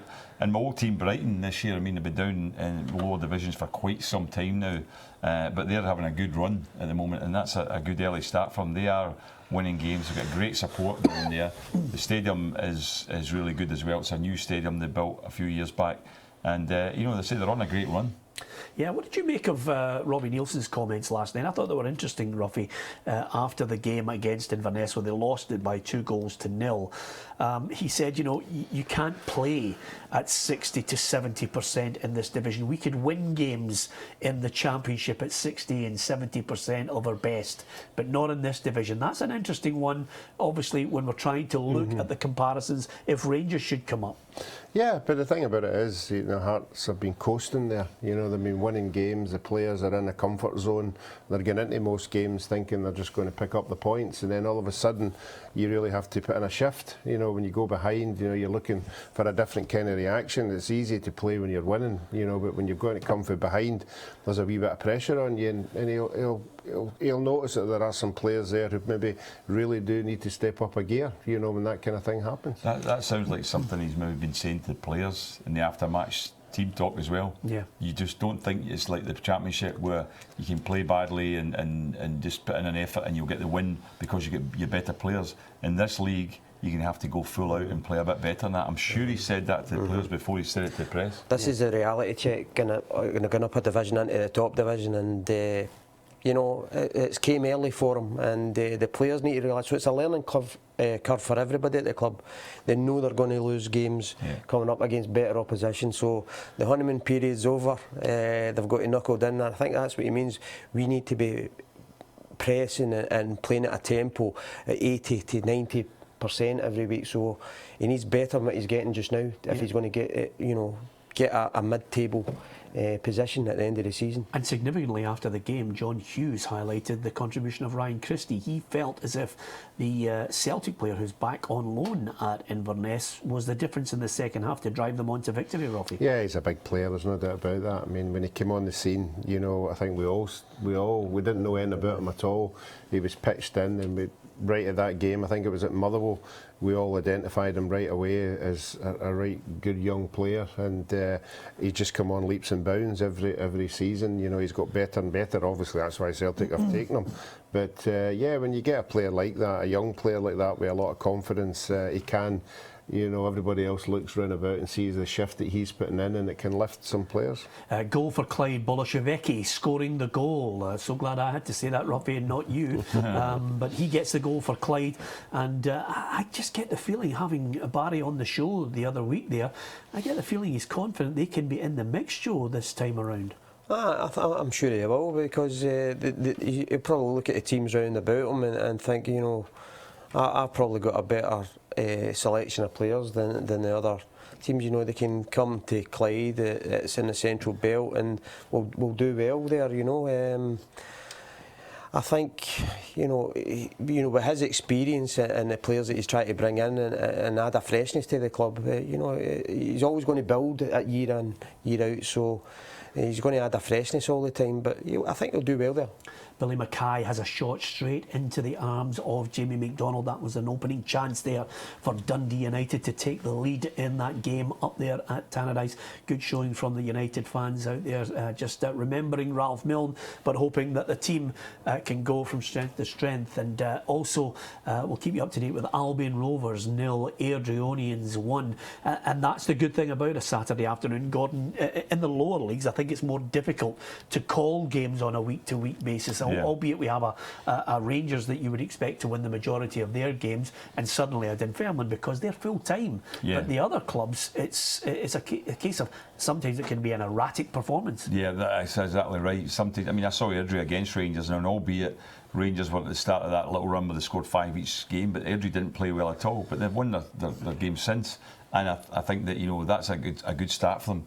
I mean, that's a derby game. We'll have to consider that. Most people forget that. Albion Rovers Airdrie, big derby match. There'll be a bit of like tension there in that match with even with the fans. But even Clyde, I mean, Clyde, the fact that they've got 1-0 up on Annan are sitting top of the league. But I mean, to be fair, in that division, in League Two, the top 6 teams are separated by 1 point. It shows there's nothing really between the teams, so that'd be a good win if Clyde could get that today. But you wouldn't say, like, you couldn't really predict who's going to win that league. Yeah.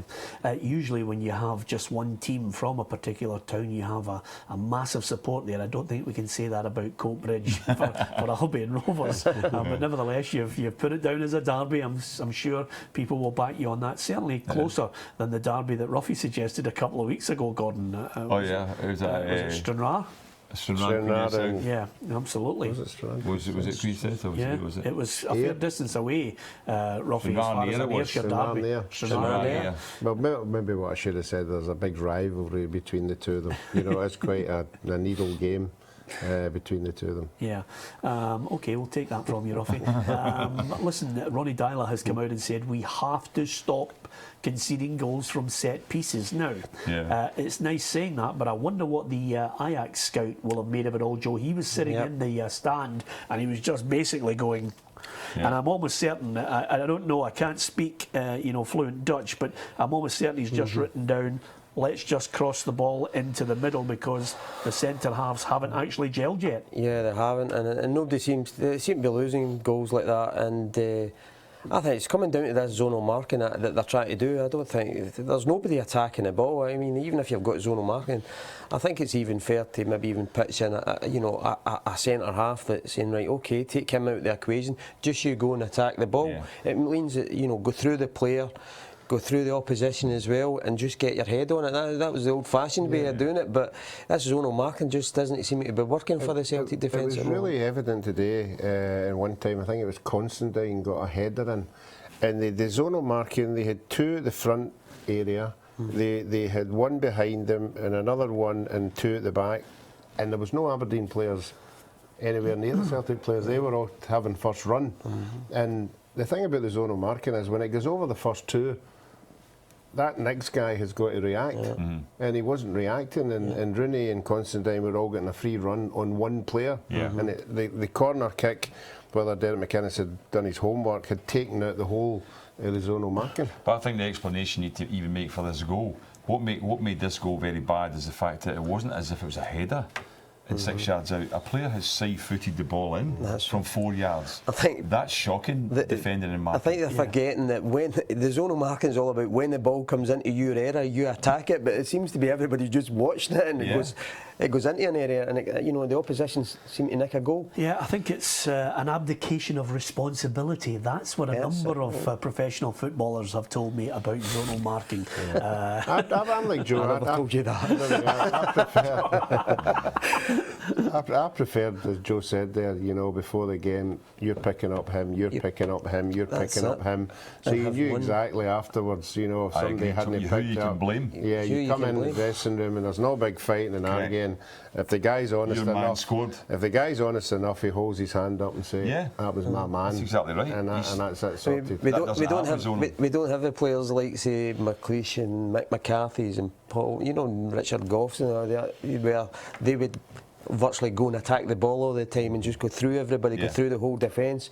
But you don't have that type of player anymore that's doing that. Everybody seems to be, I've been told to stand here in the line, but Nobody's tracking runners. The runners are coming in between the line of the zone, and they're picking up goals. So they need to address something. They need to get somebody that's maybe going to even just a spare man that's maybe just going to attack it and go through everybody. Yeah, there's a free kick for Rangers just on the edge of the area, and again, when you consider Tavernier and what he can do from the edge of the box, this is one of those moments where some of the Rangers fans will be on the edge of their seat, wondering if he can produce that little moment of magic. Cowdenbeath won, Peterhead won the equaliser. I think it was Agnew who scored for St Mirren to get them ahead against Falkirk.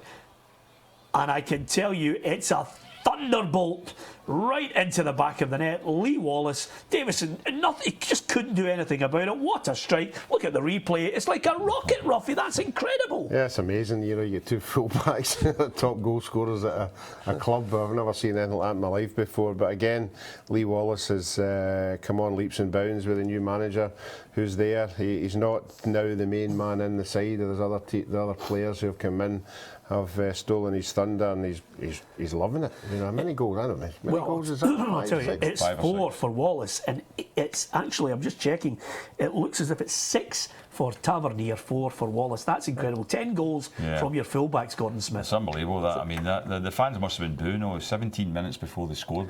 They must not have been happy with that. That's the longest it's been for quite some time. But Wallace scored the first goal last week. And we all said Tavernier will come in soon with a goal because that'll put him under pressure because Wallace has got to go. Tavernier's a free kick expert as well, isn't he? Right. So, you know, he's got an opportunity every week. Joe, you'll never guess who got that goal for Cowdenbeath against Peterhead. It's an unbelievable, it's a famous name. It's a name that sends shockwaves through Scottish football. Miller. No. It's Gordon Smith. Gordon Smith, the fit Gordon Smith, not as fit maybe as the guy we've got in here, but he's got the goal anyway. Gordon Smith scoring for Cowdenbeath, so that keeps you right up to date. But Lee Wallace is the hero for Rangers. I would suggest to you that Paul Quinn is the hero for Aberdeen. Just get your thoughts there, Billy Wee scored again. Clyde are 2-0 up on 2-0. Annan, which doesn't bode well. Jim Chapman will be a grumpy man when I see him tomorrow, Joe, if they lose that game to Clyde. They've done really well there, Clyde, and I think they'll be in the mix. I'm almost certain Barry will have them up there, if certainly not for the title in the playoffs anyway. As far as, Joe, your thoughts on the financial results that come out as well for Celtic, which shows a £4 million loss in comparison to the £11 million profit of the last results. What I would suggest to you is the 13 million that they've just banked for Virgil van Dijk. That figure is not in these figures just released, but still it shows you what happens when you don't make the Champions League. And I would suggest to you as well, Joe, when you don't have Rangers in that division, or Hearts or Hibs. I mean, I think Peter Lawwell's come out and said that they're losing £10 million from a kick-off every year with not having Rangers in the league. So, you know, they're balancing the books pretty well, but at the same time, Champions League's what the fans want to be involved in. They want to see their team involved in that, but it's amazing how they can bring players, you know, to the club, pick them up for a million or two. But they're on a great stage, you know, where they're going to be winning the league every year. They'll be playing Champions League football. So it's a great stage, a great platform for a young player to go there, and with the opportunity, you know, it's a stepping stone to go to the English Premiership. And they've done it again. I don't know, that's maybe about 7 or 8 they've done, and you've got 10 million plus for players. So it's phenomenal what they've done. And you can't argue. You cannot argue with the signing policy there. Yeah, well, that's what I'm saying. With the costs I've got to run Rangers and Celtic, there's 2 ways of making money really, and that is Champions League group stage or selling players for big amounts of money.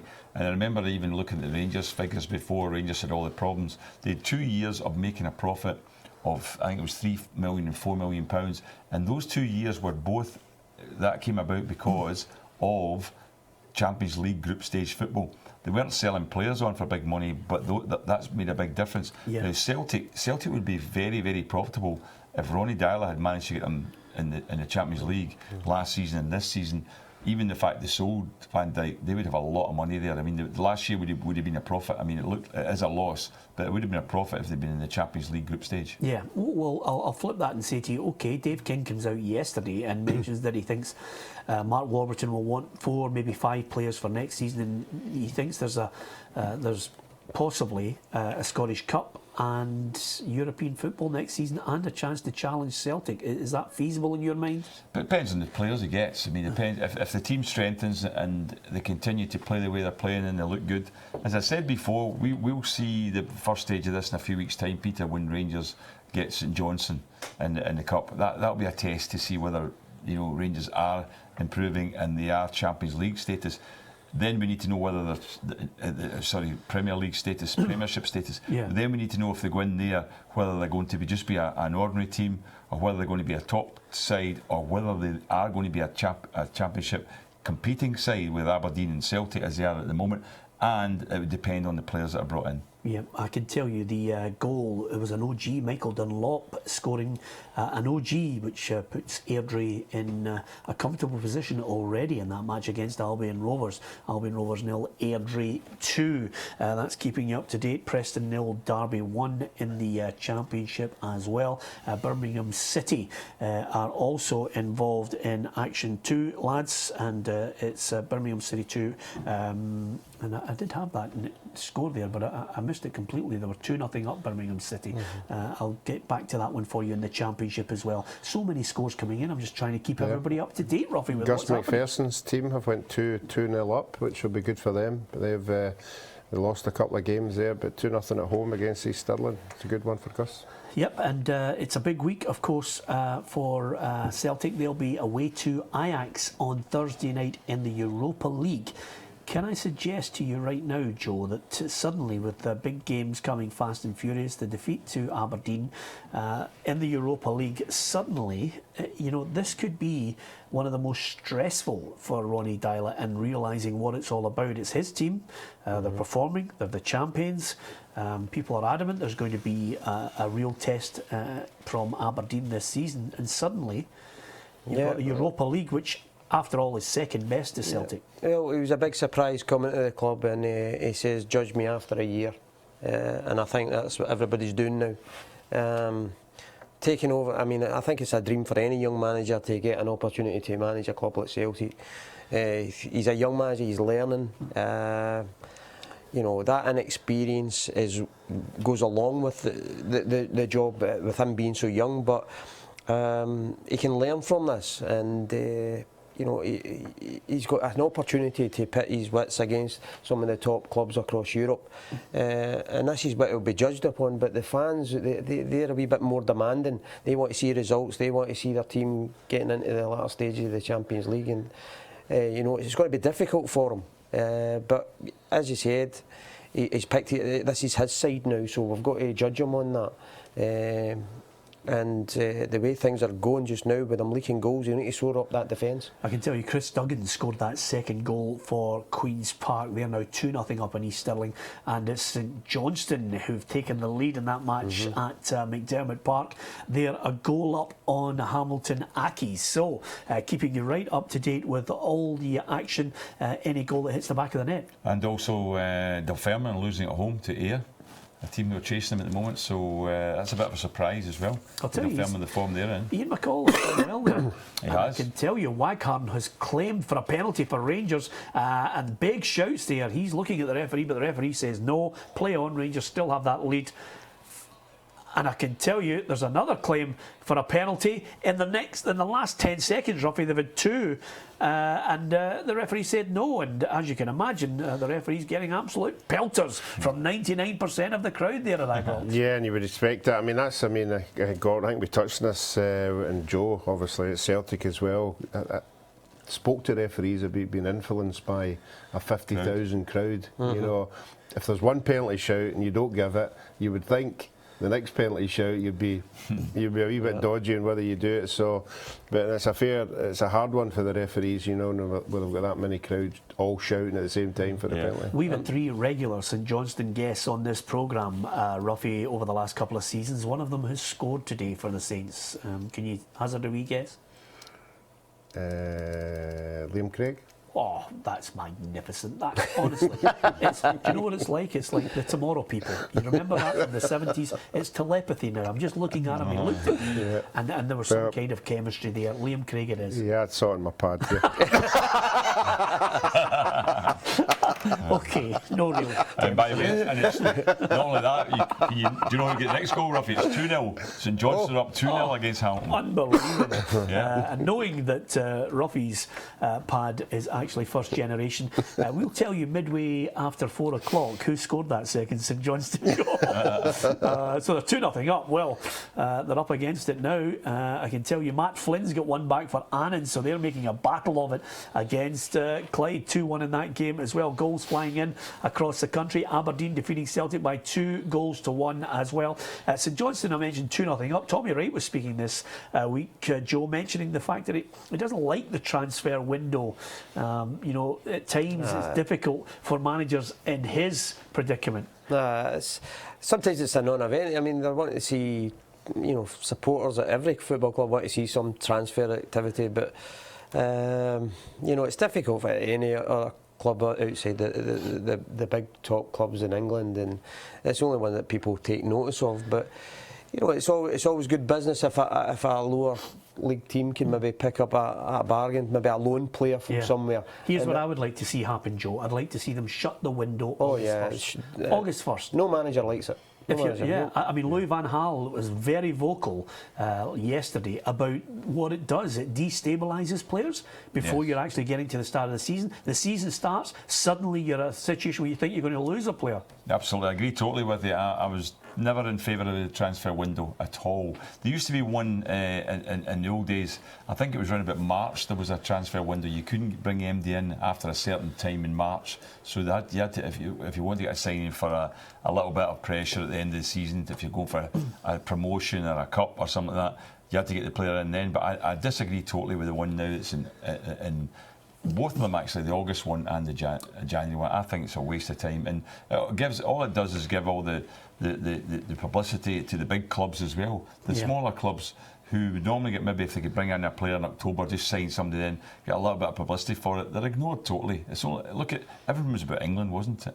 It was all about the English Premiership, the crazy money that was being spent, because it's like a game of poker at that stage. Clubs are looking for big money for the players, and clubs in England are willing to pay big money for them. I don't think clubs are making it a level playing field. I think initially when it was done, it was for clubs to boost their squads, but there are professional clubs now who are actually buying the best players at other clubs so that they don't hurt them, so that it gives them an advantage to maybe. I think the loan system as gives the bigger clubs advantages, because they have got the clout to go to big clubs and say, can we get that player? And they say, oh yeah, you're going to a right good club there, I'll get the benefit when you come back.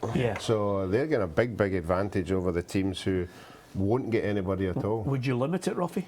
Yeah, I think maybe a couple of loan players with some. Liam Buchanan's just had a shot there, and Livingston almost back on level terms, tipped over by Wes Foderingham there. Good save. That brought the Ibrox crowd to their feet, but this time for the goalkeeper, who again is not someone that we've been talking about, because everything always about Rangers has been in a forward motion. Well, exactly, Peter. If the goalkeeper's had very little to do, he's not going to get much publicity, but you know, a good goalkeeper is a goalkeeper that plays for the old firm, who can actually, you know, have a very quiet spell and then produce a save, because when you're playing for like the Rangers and Celtic, a lot of the times you've got to be able to do that. You've got to be, you know, it's not like some of the goalkeepers who are good when they're under a lot of pressure, but making save after save. At the old firm, in a lot of occasions, you're doing nothing for like a long time. Theo Walcott has scored. Arsenal 1, Stoke 0. He's one of those guys, and a number of Arsenal players that have picked up injuries.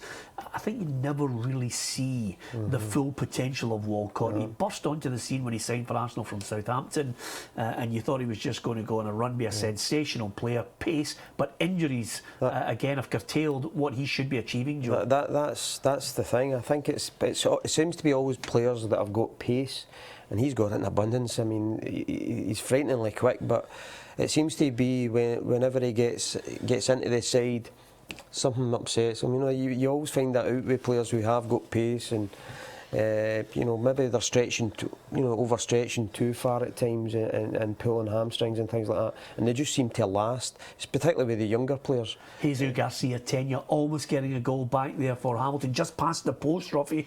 Just to look at that on the replay there, number 45. What a chance that was. Yeah, I think it's a wee bit further by than what you thought. It's at least 5 or 6 yards. But it's a shot. No, they're obviously 2-0 down.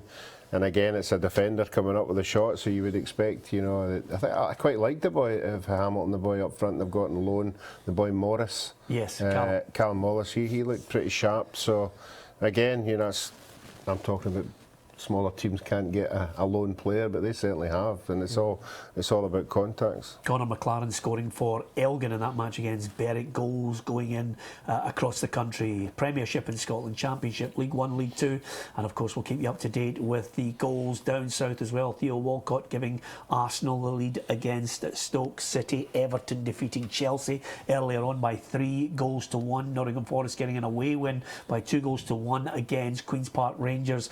Aberdeen 2, Celtic 1. It will be the main headline tomorrow. The words of Derek McInnes and the Aberdeen players. They told us through the week that they could mount a challenge, and they backed it up with the actions. Joe Miller. Yeah, they did, and you know, I think all the credit goes to Derek McInnes, because he's picked, you know, a side that's controlled the game against Celtic, who knows it was going to be a difficult afternoon, but there weren't many chances in the game. The 2 penalties that appeared, one was, you know, the Aberdeen penalty was a poor penalty. Joe, Michael Gardine's popped up with a goal for Ross County, and just a low shot into the bottom right hand corner of the net, and there it is, Ross County. A lovely free kick there, just whipped in. There was Gardine, low shot, back of the net. Ross County have the lead. Well, Motherwell are going to have a difficult afternoon, I think. You know, we spoke about that, the two teams playing 2 strikers up front. I think that's the way ahead. It's better for the fans to see entertaining football. There's more goals, and we're seeing that this afternoon.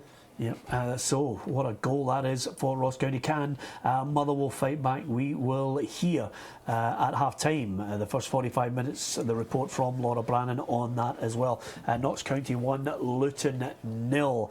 Some of the scores coming in: Birmingham 2, Bristol City 1 was the other score I was looking to bring to you, and Elgin getting the goal as well. I always look at the early part of a season, and some managers who are out of a job wait to see if they're going to get back into a job. Gordon Smith, do you think either manager will be under pressure tonight when Manchester United take on Liverpool? I don't think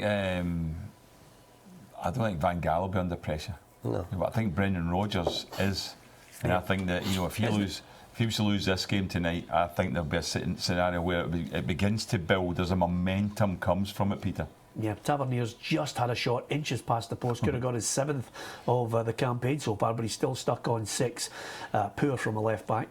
I think I can remember saying to Danny McGrain, I think I said you get 8 goals, and he said I get 9. Right backs remember how many they scored. How many did you score through your career, Joe? Throughout my career, I never played full-back, but no. There were times when I thought you were playing full-back, Joe, but how many do you think you scored? I think I scored maybe about 80 odd my career. 80? That's good going, Joe. You liked yourself as a striker. I did as a striker, but I ended up out in the wing. Yeah, so when I went to Celtic. 80's good. I can tell you Norwich City have taken the lead, Roughie. So I'm waiting to see what happens once you hit January to see where the clubs are. Norwich City and Alec Neil will be well aware how tough this division is now. Yeah, there's always one of the 3 clubs come up, make a good fist of it early on, usually up there, and it's becoming harder and harder, there's no doubt about it. So I think Alec's not any different from anybody else. He'll take every win and collect every point, because, as you've just said there's going to be a part in the season where things aren't going to go particularly well.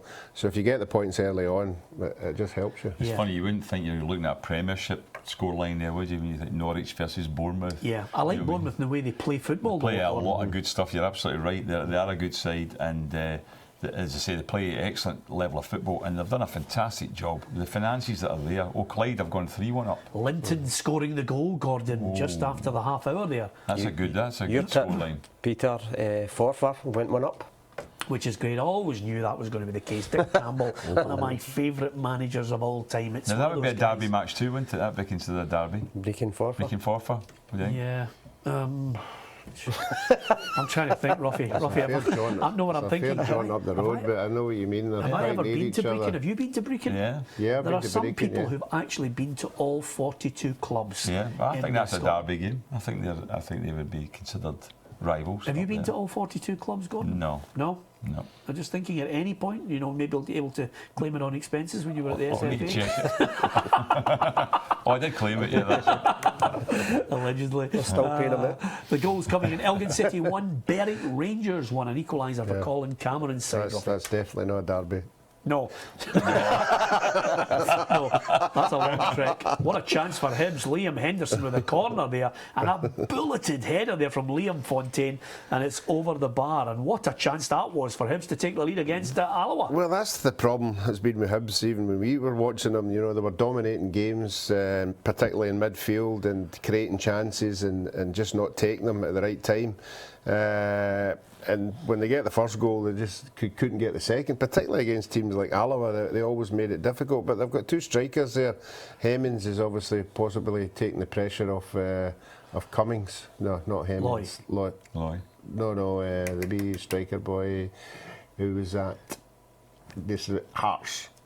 Hemmings, Loy. No, not Hearts. No, Keatings. Keatings. Yeah, I would expect Keatings to take a bit of pressure off of Cummins, because they rely so much on him, and we know that Keatings got goals in him. It's a good point you were making earlier on, Peter, about the Elgin Berwick. That might be the longest trek in Scottish football. I'd imagine Celtic will be at their Europa League games in quicker time.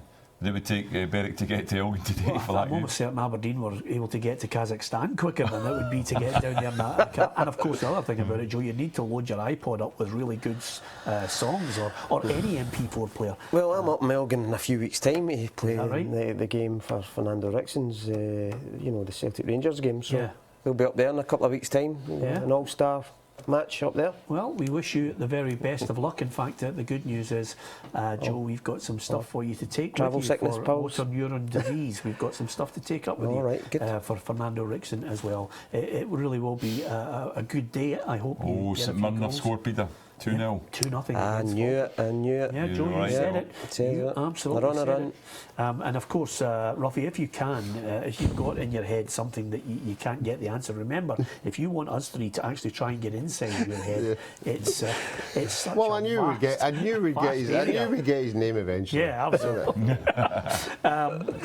As far as Man United Liverpool tonight, can you think of a great goal from that game of the past that sticks in your mind? I can think of two that stick in my mind, just great goals. One of them was Cantona's in the cup final, where he really had to take the ball at such a difficult angle and fire it in for what proved to be the winner. And the other one is Graham Souness at Anfield when he hit an absolute pile driver that was about 25 yards out. Yeah. It was an absolute screamer against him. It was funny, Peter, when I was down in England, it's quite a shock. I used to think Manchester United, Man City would be the derby game, the rivalry game. It's Man United, Liverpool. Yeah, it is. They really do hate each other. I remember just a few years ago, but when Michael Owen and Torres were playing, and I think it was a 3-3 game. It was eachy peachy throughout the whole match, and I think Owen scored late on in injury time. But they were fantastic games when they were playing. Yeah, and you mentioned there Michael Owen. He was one of those players in the same category, I think, Roughie, as Walcott. A guy who was thrust into the limelight at such a young age with so much pace, bothered with his hamstrings throughout his career, Michael Owen. You think about what he could have achieved. I thought he was a fabulous player. I mean, he played with Liverpool for distinction, also played for Manchester United and Real Madrid. Yeah, I think when he came on the scene, I think everybody remembers the World Cup goal where he picked up in the halfway and waltzed by a couple, and slotted it in the back. And he was very, very young there, he was one of these guys who, scored goals for fun. He just had that injection Good of pace professional as over well 10 yards. to leave Liverpool and go and sign for Man United, and then to score for Man United against Liverpool, Absolutely, to score. I think he'll always be remembered for that late goal in the Man City game, because that was a sensational strike. And I can tell you, Martin Waghorn has just scored for Rangers. 2-0, just into the bottom left-hand corner of the net. Waghorn pops up with a goal, Roughie, and of course he's one of those players that like lovely. He's got a lovely little bit of trickery as well, and he's had his back to goal and was able to swivel around and put it into the bottom corner. He's certainly got a lot of upper body strength, there's no doubt about that. He's obviously been working on the weights, and that can help you when you're a striker sometimes to turn people. But and he's one of these ones as players as well, you know, when there's any penalties going about, he's taking them. You don't get the ball off him at all. He's just, it's my penalty. I think he might get into double figures this season, Roughie. I think he'll score double figures. Yeah, I think so. You think so? I mean, I think we're looking at another 5 here today. Yeah. You know, he's on 9. I don't want to push the boat out there. Another 5. One more and he's on 10. That's double figures. I thought I was away up at 20 there. No, I don't think we're going to take that bet, Roughie, to be honest with you. Just on that point, do you think, Joe, there's any player that you think is a certainty for 20 goals this season? It's hard to say. I mean, over the years there hasn't been many players scoring 20 goals, has there? Chris Boyd. Chris Boyd. Chris Boyd last year. I was going to fall into that trap as well. Apart from the Chris Commons season, there aren't many Celtic goal scorers now. No one used to be. I think Griffiths will do it. Yeah, but he's got a chance. It wasn't always just one striker, it would be 2 or 3, you know, would be up at 20. I don't know if it's a style of play that everything one striker up front. Rooney Aberdeen's maybe a possibility. He's a possibility, but he's probably also the main striker. Quite a few of the other clubs, they're fighting for their place at times, and then sometimes it's tactical whether a manager's going to go with 2 up front or just the 1 up front. So, you know, to put a point on whether a player's going to score 20 goals. It's very difficult these days. Yep, don't forget you can interact with us. Give us your thoughts on your team this afternoon or anything that's bugging you in Scottish football at Peter and Roughie on Twitter, and also facebook.com/Peter and Roughie as well. Saturday afternoon, goals flying in across the country. We'll keep you up to date with what's happening in the leagues down south, but the emphasis on Scottish football in the Premiership. The big news: Aberdeen 2, Celtic 1. That's how it finished at Pittodrie. Ronnie Tyler certainly not happy with the team losing goals from set pieces, but Derek McInnes certainly happy with the winner from Paul Quinn. And I tell you right now, it's getting feisty there at Easter Road. And David Gray is certainly not happy with Chopra's challenge. The Alloa veteran, Roughie, has got involved with David Gray there. A bit of handbags, bit of pushing, shouting at each other, a bit of sledging as they call it in cricket. And the referee's just trying to get a grip of it right now. Hopefully they better get a grip of it, because obviously they don't want to go down to 10 men, there's no doubt about that. Particularly Alloa with Chopra, he's scored some magnificent goals. He had a volley against Rangers, didn't he? Yeah. So he's a big player for them, so I think he maybe has to hold back and just watch what he's doing. I think it could be over at McDermott Park, by the way. I don't want to push the boat out here. 3-0 to St Johnstone, Gordon Smith. That's a bit of a shock, really, to a degree. We see Hamilton at times playing very well, beat Hearts recently, come back, but that's a very good scoreline from St Johnstone's point of view. And you wouldn't think that, being away from home, you can't see them pulling back 3 goals away from home. So that is a bit of a surprise one, that. Well, I'll tell you, Stephen McLean got the second goal, and now he's got the third goal as well.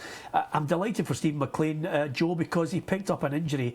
We had him on the programme, and you were just worried if he was going to be able to get back from that. They'd lost Stevie May as a goal scorer, but McLean guarantees you goals when he's fit. When he's fit, yeah, he is a good player, and it was a horrific, they call it an accident or whatever in training, but he is a talent, and there were quite a few clubs watching him over the past couple of seasons, and it was to see if he was going to take that step up. But he'll do well once he gets a run of games. I'm sure he'll do well. Penalty for Kilmarnock at Tannadice. Could there be a goal in that one, Gordon Smith? Well, that's a bit of a surprise too. I thought Dundee United, being at home, they've not been doing that well, of course. Higginbottom, back of the net. Goal. Oh, well, that's a very good goal for Kilmarnock at this stage. Look at Joe. Joe doesn't react well to excitement. Bang! There it is, Jesse.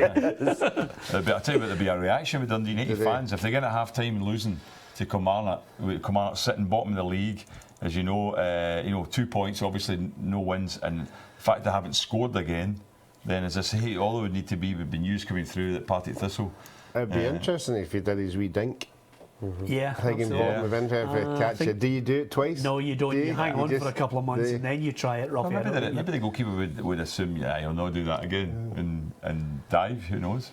Yeah, You know what I mean? absolutely. Listen, we will be going to the games in the Premiership, Championship with their reporters giving us the updates. I think it looks good for Rangers as they head to half-time, 2-0 up in that match. And I can tell you now, well, let's go to Fir Park. It's half-time there between Motherwell and Ross County. Laura Brannan.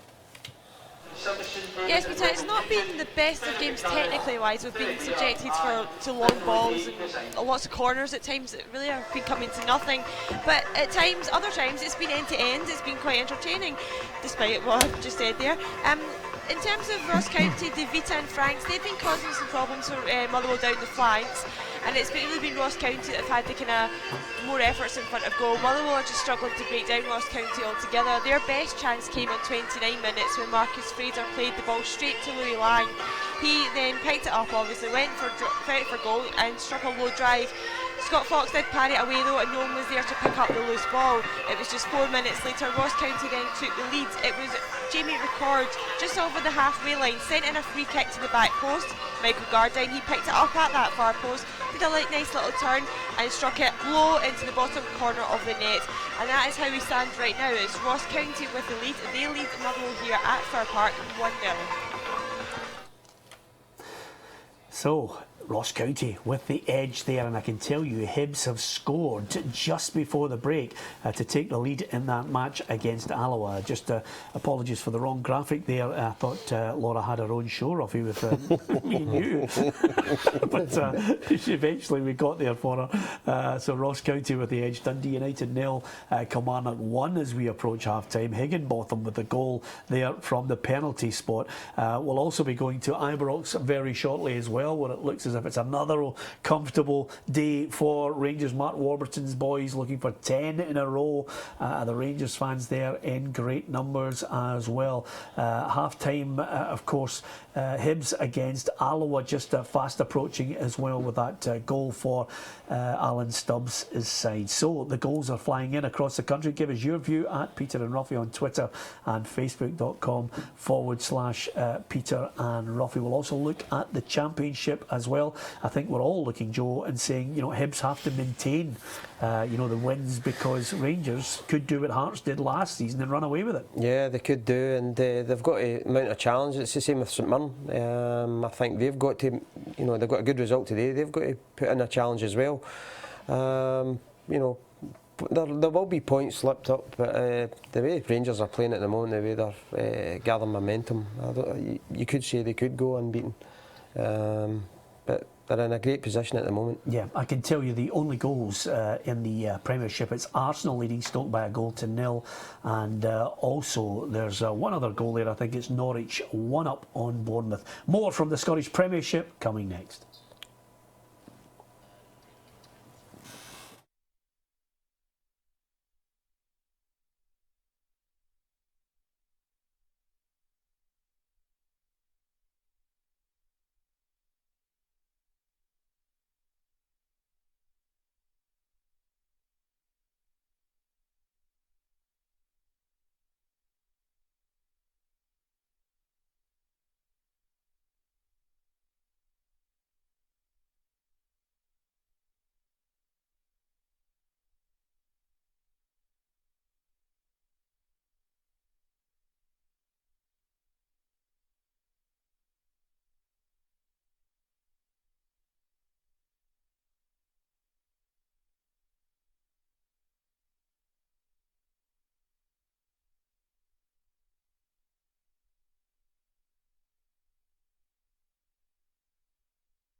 and Joe Miller are here with me this Saturday on STV Edinburgh and STV Glasgow. What about Ibrox? Well, the crowd's rocking.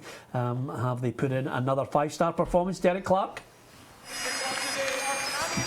Not been too much 5-star, I would say about 3 or 4-star, but they lead here at half-time by 2-0. Goals from Lee Wallace and Martin Warkhorn. The difference between the teams in the first half, as you can imagine though, has been pretty much one-way traffic. Opening goal was a thing of beauty. A quick Rangers free kick looked to have broken down when the ball broke to Lee Wallace about 30 yards out, but he unleashed a thunderbolt of a strike into the bottom corner, leaving Darren Jameson stranded in the Livingston goal. The second goal came 5 minutes before half-time.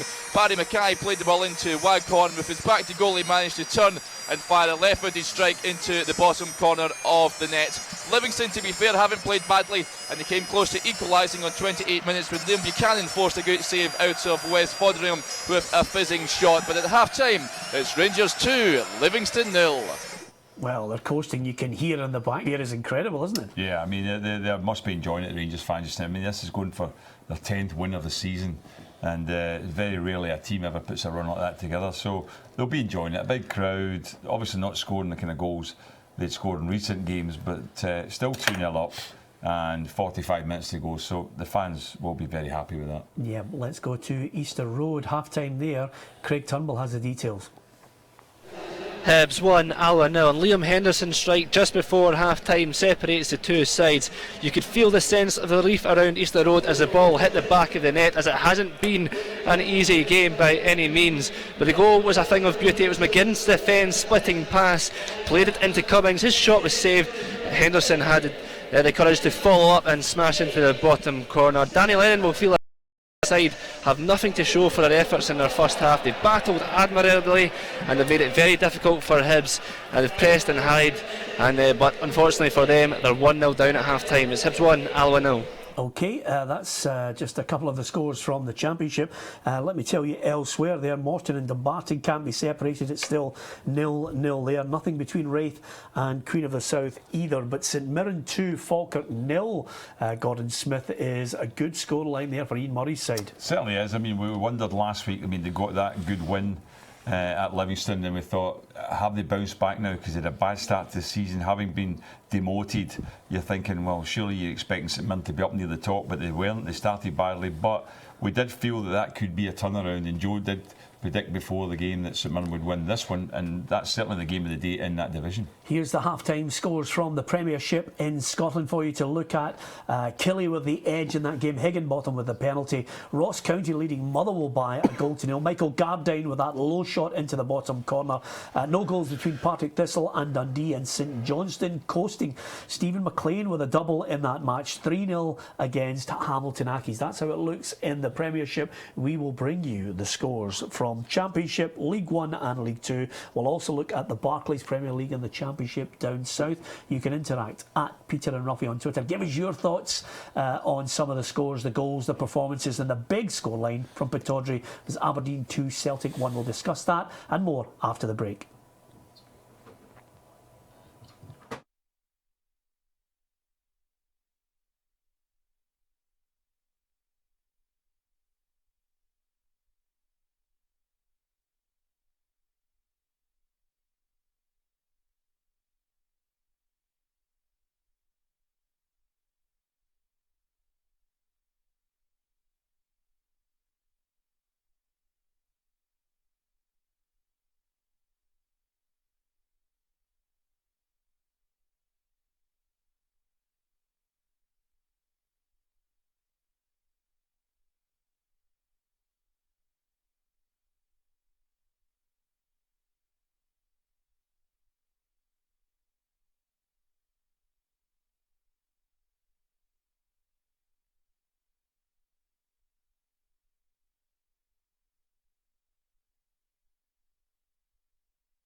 Welcome back to Peter and Roughie's Saturday Football Show. The main talking point has been Aberdeen's performance up at Pittodrie, where they defeated Celtic by 2-1. But there are performances right across the divisions in Scotland which will certainly raise a few eyebrows. And Gordon Smith just pointed out, if Partick Thistle can get a win in Kilmarnock, Dundee United might find themselves at the bottom of the Scottish Premiership by 4:45 tonight. But it's all if, buts and maybes, because there's a lot to happen in the second half. What about the Championship? Here's the half-time scores before it gets underway. Hibs just edging it by 1-0.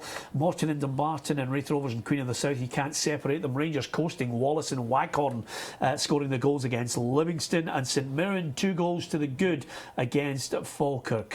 What about League One? Let's have a look at the half-times there, and of course we'll get the thoughts of Gordon, Allen and Joe Miller on all the scores as the ball hits the back of the net. You won't miss anything on STV Edinburgh and STV Glasgow. Airdrie ahead by 2-0 at Albion Rovers. Dick Campbell's side a goal up against Brecon City, and Cowdenbeath even with Peterhead 1-1, Dunfermline 0, Ayr 1, and Stenhousemuir and Stranraer can't separate them 0-0. Bound to be goals. Where have we heard that before? And also League 2 at half time. Here it is. Clyde 3-1 against Annan Athletic so far. No goals between East Fife and Arbroath. Elgin City 1, Berwick Rangers 1, Queen's Park 2, East Stirling 0, and Stirling Albion 0, Montrose 0. That's how it looks in the divisions in Scotland. The main shock from down south in the Barclays Premier League is undoubtedly Alan Rough. That 3-1 win for Everton against Chelsea at Goodison Park. Yeah, it was looking so good at the beginning of the season. I think when we started we all predicted Chelsea with the additions that he had made, and you know, it just all went pear-shaped. It just shows you you can be the best team in the division, but sometimes it doesn't go well for you for whatever reason. And it is a disappointment. You know, I think they'll be down bottom half of the league now. You know, and you obviously say he's got players that can turn it round. It's a big miss for him, the goalkeeper. Goalkeeper been out for the whole season, and the transfer deadline closed, so they won't have a chance to bring anybody else in. Well, it makes it all the more amazing when you, especially down south, where some of the journalists will be looking to just basically pick on some of the decisions he's made, because it can be quite prickly, Gordon, to say the least. And I think there are 2 moments now that you know, certainly have derailed the focus of Chelsea. One of them was the physio affair. I think that was something that Chelsea could have avoided getting embroiled in. And the second one now is the sale of Petr Cech, when you consider what happened to Courtois. Yeah, I mean, that's it. I mean, that he's going to be criticised for that. He definitely, it seems a bit sensitive this year. It's quite strange, some of the things he's coming out with, Jose Mourinho. I mean, he's been really a big success at the club. But you're right, what Roughie said. I mean, they'll be getting near the relegation zone after today if they get, you know, if other teams pick up results. I mean, Norwich are below them. You know, they're leading at the moment, sort of thing. So there's other teams can get above Chelsea where they are. It's been an awful start to the season when you consider they started the league campaign in most people's eyes as favourites, and certainly in the bookies' eyes. But they're not playing well, and that's a heavy defeat, because Everton aren't a great side. Everton are not in great form, whatever, mid-table at the moment. But you've got to say that is a very impressive performance, and it's great to see Stephen Naismith, as you said, Peter. There were a lot of people who were saying, like, you know, he was kind of ignored for Scotland last weekend in both games, and you're looking at a player then who scores 3 goals against Chelsea, and you know, the question will be why was he not given his chance before the likes of Stephen Fletcher, who, you know, isn't getting goals at the moment in the top level, and yet Naismith all of a sudden gets a hat-trick against Chelsea. Yeah, Ronnie Dyla, speaking after the match and the defeat up at Pittodrie, has stated that he thought Celtic were in control up until the penalty. He thought it was a cheap penalty. Whether he thought it was a stupid one to give away, or indeed maybe a soft penalty, that might have been lost in translation. But at that point he said Aberdeen started to put us under pressure. I'm very disappointed yet again to lose a goal from a set piece. So Albion Rovers 1, Airdrieonians 2 is how it looks there out in Coatbridge. We'll keep you up to date with what's happening in that division right across the course of the afternoon. I'll read out out some of your tweets in the second half as well, at Peter and Roughie on Twitter and Facebook.com/Peter and Roughie. You can interact with these three guys who will not, to coin an old Scottish journalist catchphrase, shilly-shally when it comes to offering you opinions. Joe Miller, as forthright as ever. Gordon Smith, you know, in the middle of the field, he wouldn't shirk a tackle. And of course, if you're looking for something soft, cuddly and nice, and your world is like the Wizard of Oz, then the likeable Alan Ruff is on the far side there. How are we faring, Ruffy, in our predictions? Are we doing well? Well, we've all got about one right, one wrong. That's another one for Forfar. So who had Forfar? Peter had Forfar. So we bullied you into Forfar. So that you're doing okay, but there's we well to play. None of the teams can't change it around, put it that way. Yeah, only Norwich and Arsenal have scored goals in the Barclays Premier League. Norwich leading Bournemouth by a 1-0. Arsenal a goal up through Walcott against Stoke City. But as far as the Scottish Premiership is concerned, I think all eyes will be on how Dundee United are performing. We talked about, you know, Celtic's backline starting to get used to each other. Jackie McNamara's made a few changes now, and this team will take time to gel. They will take time, and as I say, he's got the position there where you've got a lot of supporters that are unhappy about the sort of policy of what's been going on at Dundee United, the sale of players, not building the team. And as I said, you mentioned it yourself, Peter. We had a conversation during the break. We said if Partick and Kilmarnock, if that scoreline remains the same and Kilmarnock do win this game today, but Partick were to get a goal and win the match, then Dundee United by the end of the night will be bottom of the league. And you can imagine the kind of reaction you're going to get from the Dundee United supporters if all of a sudden they hit the bottom. I know there's a long way to go, but they're going to look at it and say, where's this team going? What's happening here? You know, because to be bottom of the league at this stage, as I say, there's a long way to go to get out of it, but it's still going to be a bit of a depressing position to be in for a club like Dundee United. Yeah, I think one other thing I was going to get your thoughts on, I don't know if you managed to see it, but certainly punch of the weekend goes to Oshinawa of Hearts. He got a red card, basically wearing on the corner kick coming in that match last night against Inverness, Roughie, for some unknown reason against Show Silva. He just decided to land one on him. You know, obviously he might have been heavily influenced by Floyd Mayweather getting ready for his big fight tonight. Yeah, but it's a lack of discipline, and when you need as many players as you can for the rest of the season, to get people suspended for that, you know, is I'm sure the club will probably discipline them for that incident. But again, it's something you don't want to see. Yep. Just looking at the goals, if you're going to lead by example, Joe, why not be the player manager of a club? Albion Rovers goal scored by Darren Young. When you score the goal, you then start to look at all your other players and go, you know, hey, I'm stepping up. You any chance? That's you it. Know? Game's still on though. Well, Darren's still got plenty of legs in him. He's still playing a few, you know, Legends games and things like that. But he trains with the lads. He's also got Billy Stark to take care of things on the bench. So. I'm sure he is leading by example, and it's good for the players, the younger players in particular, to see that. Yeah, you can learn from them. Craig Gunn scored for Elgin City to put them 2-1 up on Berwick Rangers. They did have the lead, they were pegged back, they're now back in front in that match. Colin Cameron's boys with it all to do there in the Premiership right now. If you're looking for the scores just to keep you right up to date with what's happening, Dundee United are a goal behind Callum Higginbottom penalty, and they'll be desperate to try and get a goal, I think, with the people who were there to pay their respects to Ralph Milne.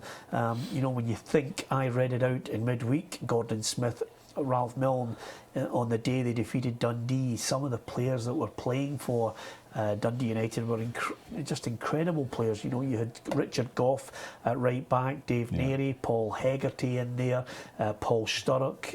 It's an incredible array of talent. Maurice Malpass, another great player for them as well. Yeah, they had a strong team, there's no doubt about it. It was in the days as well when the teams in those days didn't change the teams about much. You know, the manager went with almost the same set of players every week. It wasn't a squad thing that you get nowadays, but they were strong. I mean, that was the time. That was the time that it was a new firm with Aberdeen and Dundee United. You know, Alec Ferguson and Jim McLean, and they both were you know, managers that were want to come up against the West Coast and dominate, get rid of the old firm of Celtic and Rangers and try and dominate football. So.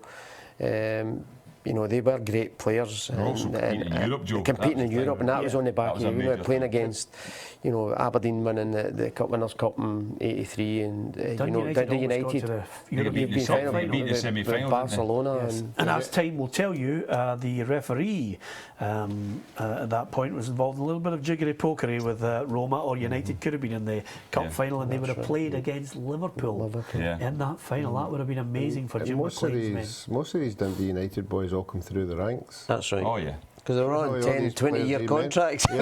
Jason Cummings has scored, so right inside the box, hit the shot with his left foot, as ever, it's his strongest foot, and it just slithered under the goalkeeper Crawford there, and it's in the back of the net. Hibs 2-0 up in that match against Alloa. So Alan Stubbs' men keeping their end of the bargain now. Anything Rangers can do at Ibrox, Hibs can do at Easter Road. Stay with us and find out how that one ends. Another one I was going to mention to you is the goal Wes Hoolahan.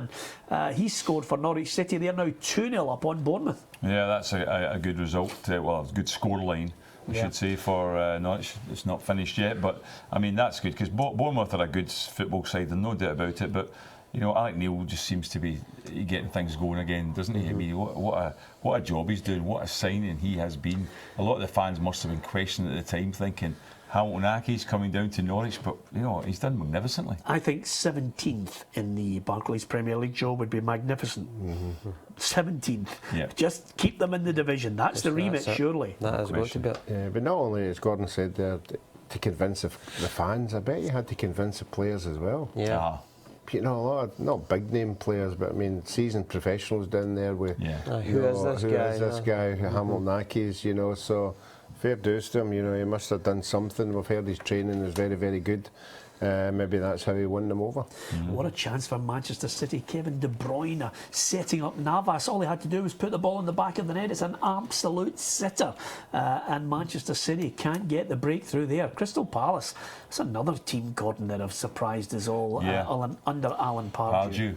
Oh, he's certainly got them playing. I mean, the difference with the team, he went other places, but he is a legend at Crystal Palace, and I think he would get a great deal of respect for that. But you've got to give him credit. I mean, a lot of people were questioning his ability at the time at Newcastle, because Newcastle were having problems, they weren't doing as well as they should have. But since he's gone to Crystal Palace, I mean, the results and performances have been absolutely outstanding. I mean, they beat Chelsea just the other week too, didn't they, and played really well. And he's continued to do it with them. So I think that you know, he's been a good appointment from their point of view. Yep, still looking. St Johnstone 4, Hamilton 0. Just coasting now. That is a real pasting, Roughie. Did you see that coming? No, I didn't see 4-0. I've said it every week. You know, St Johnstone are a very stuffy side, but not big in scoring goals. It makes it a lot easier when you're scoring 4 goals. Usually with St Johnstone, it's usually 1 and just hanging on by the odd goal. But today will be a fantastic result for them. Did any of you guys ever you know, Steve McLean scored a hat-trick today for St Johnstone. Did any of you guys ever take the ball and then get it into a glass little case and keep it to commemorate a hat-trick if you had one? I only got the ball, but I've still got it. I got it signed by all the players, but I was at Brighton, I scored a hat-trick, but I never got it in a glass case or anything like that. Is that right? And where is it now? In storage, I think, somewhere. Yeah, flat as a pancake. In a box. Yes, absolutely. John, did you ever get I got 2. I got my younger days at Aberdeen, I scored a hat-trick against Brecon in the League Cup, getting a presentation out in the park, and man of the match award as well, and I got the ball and I walked into the dressing room and Alec Ferguson hit us with a walkie-talkie. So, was that because you missed a sitter? No, it was because he threw it in anger, but he didn't realise I was coming in the door at the time. But I kind of copped it right in the face. It's one of those moments, but it seems to happen to me all the time. But can I just at this moment ask you, what was your reaction? What did you say to you? I heard them shouting and bomb because the guys had conceded a goal late on, you know, and he wanted a clean sheet, so you know, scoring a hat-trick, absolutely wasn't good enough. I was expecting me to score 5. Fairview stories are magnificent. Well, that the same thing happened with wee Bertie. We were at Ibrox and we lost a late goal, you know, and everybody was coming in, and I was last in. And he started shouting at me, and he started going absolutely mental. And he goes, "Where were you anyway?" I went, "I was away getting my man of the match award." Goal for Falkirk. They're back in it, 2-1 now. Suddenly it's interesting there, Gordon. Yeah, that's. I mean, 2-1. It's fun enough when you're playing and you get back at 2-1. It gives you a real boost. I've always felt that when you were 2-0 down and you scored, it seemed to be even different from being 1-0 down and equalising. Yeah. You just felt we were back in this game with a chance here. So that'll be interesting to see where it goes next. The next goal will be a crucial factor here. Luke Leahy scoring the goal, the only man that Roughie and myself have ever seen score a goal with his face. The boy tried to clear it and it belted right off his face, and he walked away as if he'd meant it, Joe. You know that point where you practice scoring a goal with your face? Yeah. It was incredible. Just walked away hand in the air like Alan Shearer. I meant that, and got a goal for Dundee at the time. Do you remember it, Roughie? Or in fact, Yeah, I remember it. Yeah, it was Falkirk late on in the game. It was a thunderous cross, and I don't even think he saw it coming. No. But it just smacked in the side of his face and went in. And a surprise to everybody that, as you said, he ran away as if he'd been practising it all week. Yeah, absolutely. Here's a question: Paul Go on. Gascoigne, Yes. best ever team. I was watching this morning. Who were his two strikers? His best ever 11. No, I'll not go through the whole team. Two strikers. What two strikers did he pick? Shearer, Lineker, I would say. Bang on. Did he pick Shearer and Lineker? All right, yeah. Yes, he did. Yeah. There you go. Well, I don't think you can argue with that. I mean, I don't think. Well, here's a question for you on the flip side of that. Will anyone ever beat Alan Shearer's goal scoring record as the Premiership's top goal scorer of all time? I don't think so. I can't see it now. You know, I think it's over 260 goals. It's Yeah. incredible. I mean, that is just amazing. And you wonder how many goals he would have scored had he joined Manchester United. I know. He always. I think it was a regret to a certain degree that he didn't. And I would have loved Fergie to have signed Paul Gascoigne. You wonder if he'd have been able to, I don't know, Walter Smith Tame worked him. wonders trying to just keep, you know, Paul Gascoigne on an even keel. But Fergie, there could have been that wee element of fear as well. But the house for his mum and dad swung it down in London, Roughie. Yeah, the story was he was driving to see Man United and he get told that Tottenham were buying his house, his mum and dad, and he just swerved past Manchester straight on down to him. So. I thought the great thing, I mean, I've watched his DVD, it's absolutely hilarious when he said, "Oh, mum and dad's getting a house, so I think I might join Tottenham." And then his sister phoned and said, "I'm raging, can I get a car?" And he phoned Tottenham up for a car. His sister, that's right. I thought that's magnificent, Joe. Can you imagine just saying to him? I wonder if Fergie, had he known that, would have pushed the boat out and bought them a house and a car. He bought me a skateboard now. Joe, you had to get a hand up onto it as well.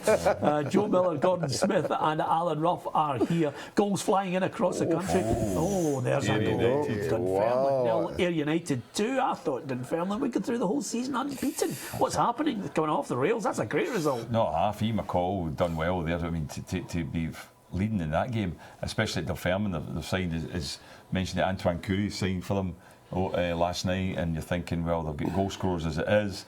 They're the form team. Look at the goals they've been scoring this season, and all of a sudden, down 2-0 at home to Ayr United. That's amazing. Ayr will go above them, I think, if they win. Yeah, they do. Yeah, it's an incredible scoreline. Well done to Stephen McLean. He scored a hat-trick. St Johnstone are 4-0 up on Hamilton Accies as well. We've got a day when goals are flying in across the country. Rangers coasting it at the moment in their match against Livingston by 2-0. Waghorn, and another screamer from Lee Wallace. He doesn't seem to score mediocre goals, Lee Wallace, Roughie. He just seems to hit them from anywhere. Yeah, I would love to know how the people up in the press get the yardages right.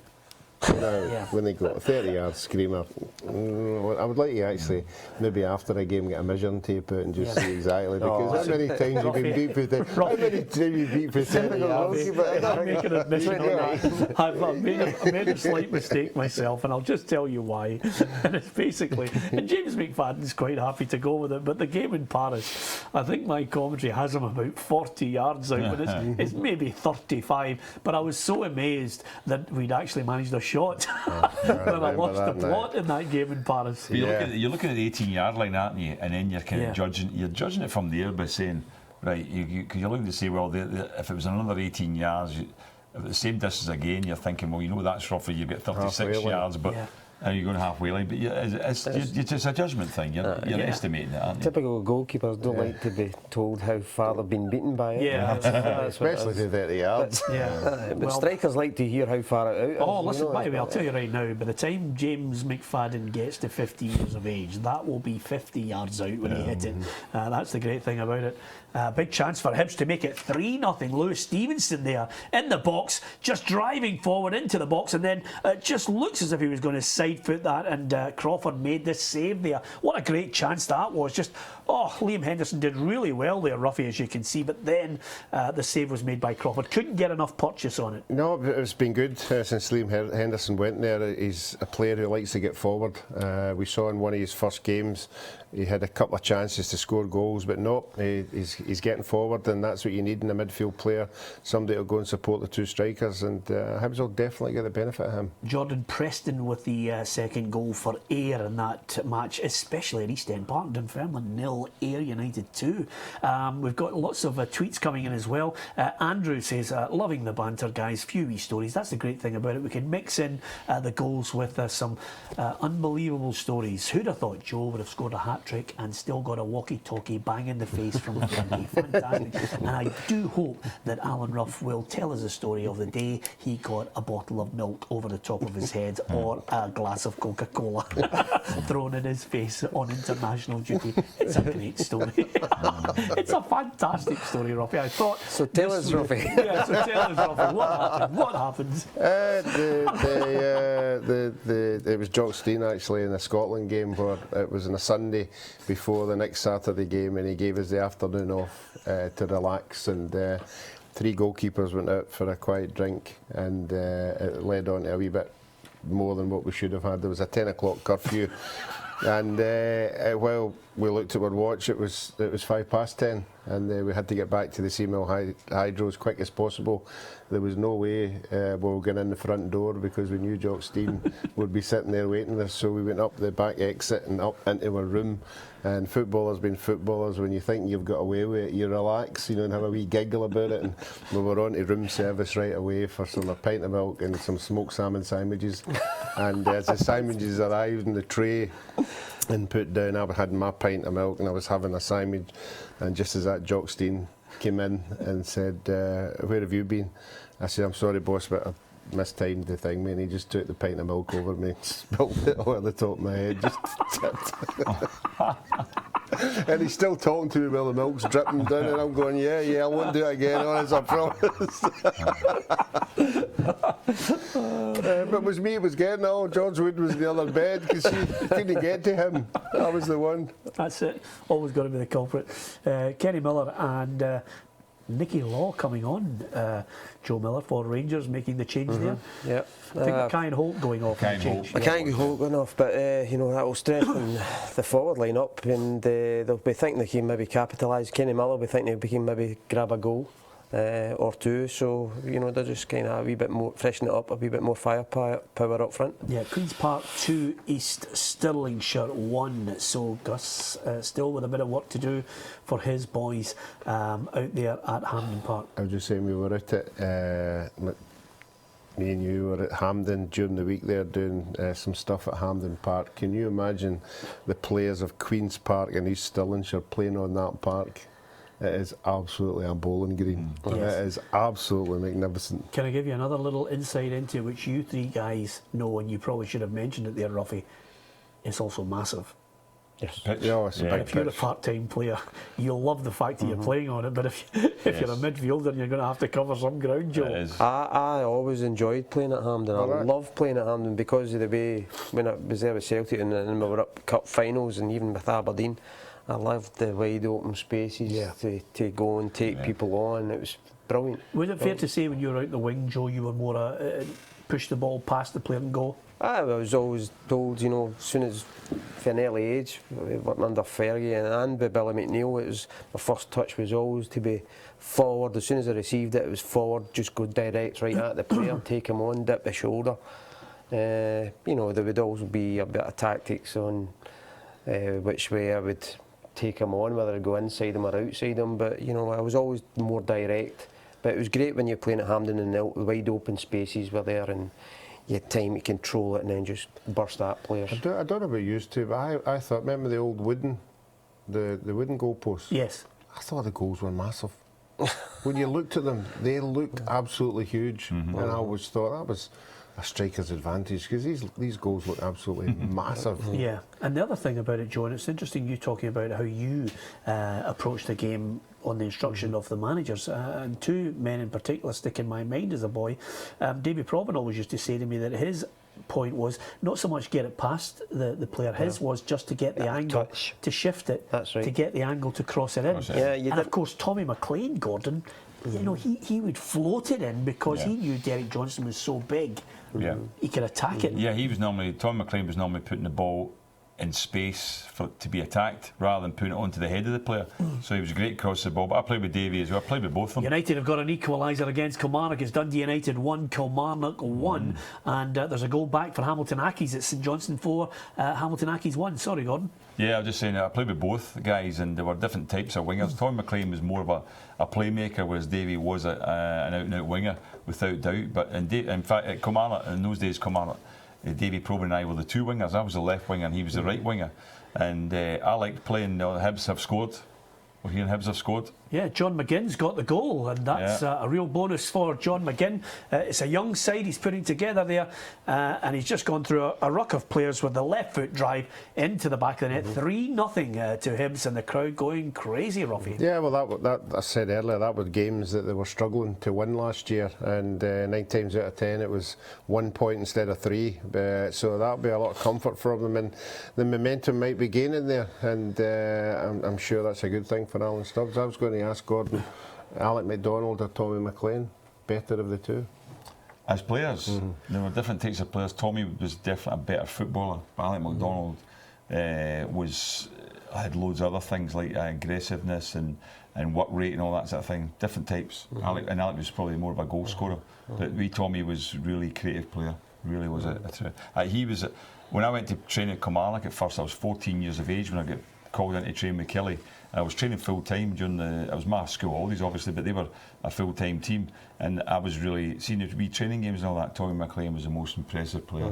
He was unbelievable. Yeah. Talking about Davy Proven, it's when I went to Celtic, Davy, because his illness and things, I kind of went in and was taken out in for about 5 or 6 weeks, even up to his testimonial game, up to the Nottingham Forest game. I used to do some work with Davy, and you're right what you said. Davy was the one that told me about you don't have to beat a player if you've got enough distance, but if he's far enough away from you, it was just to touch it and just bend it round him. Yeah.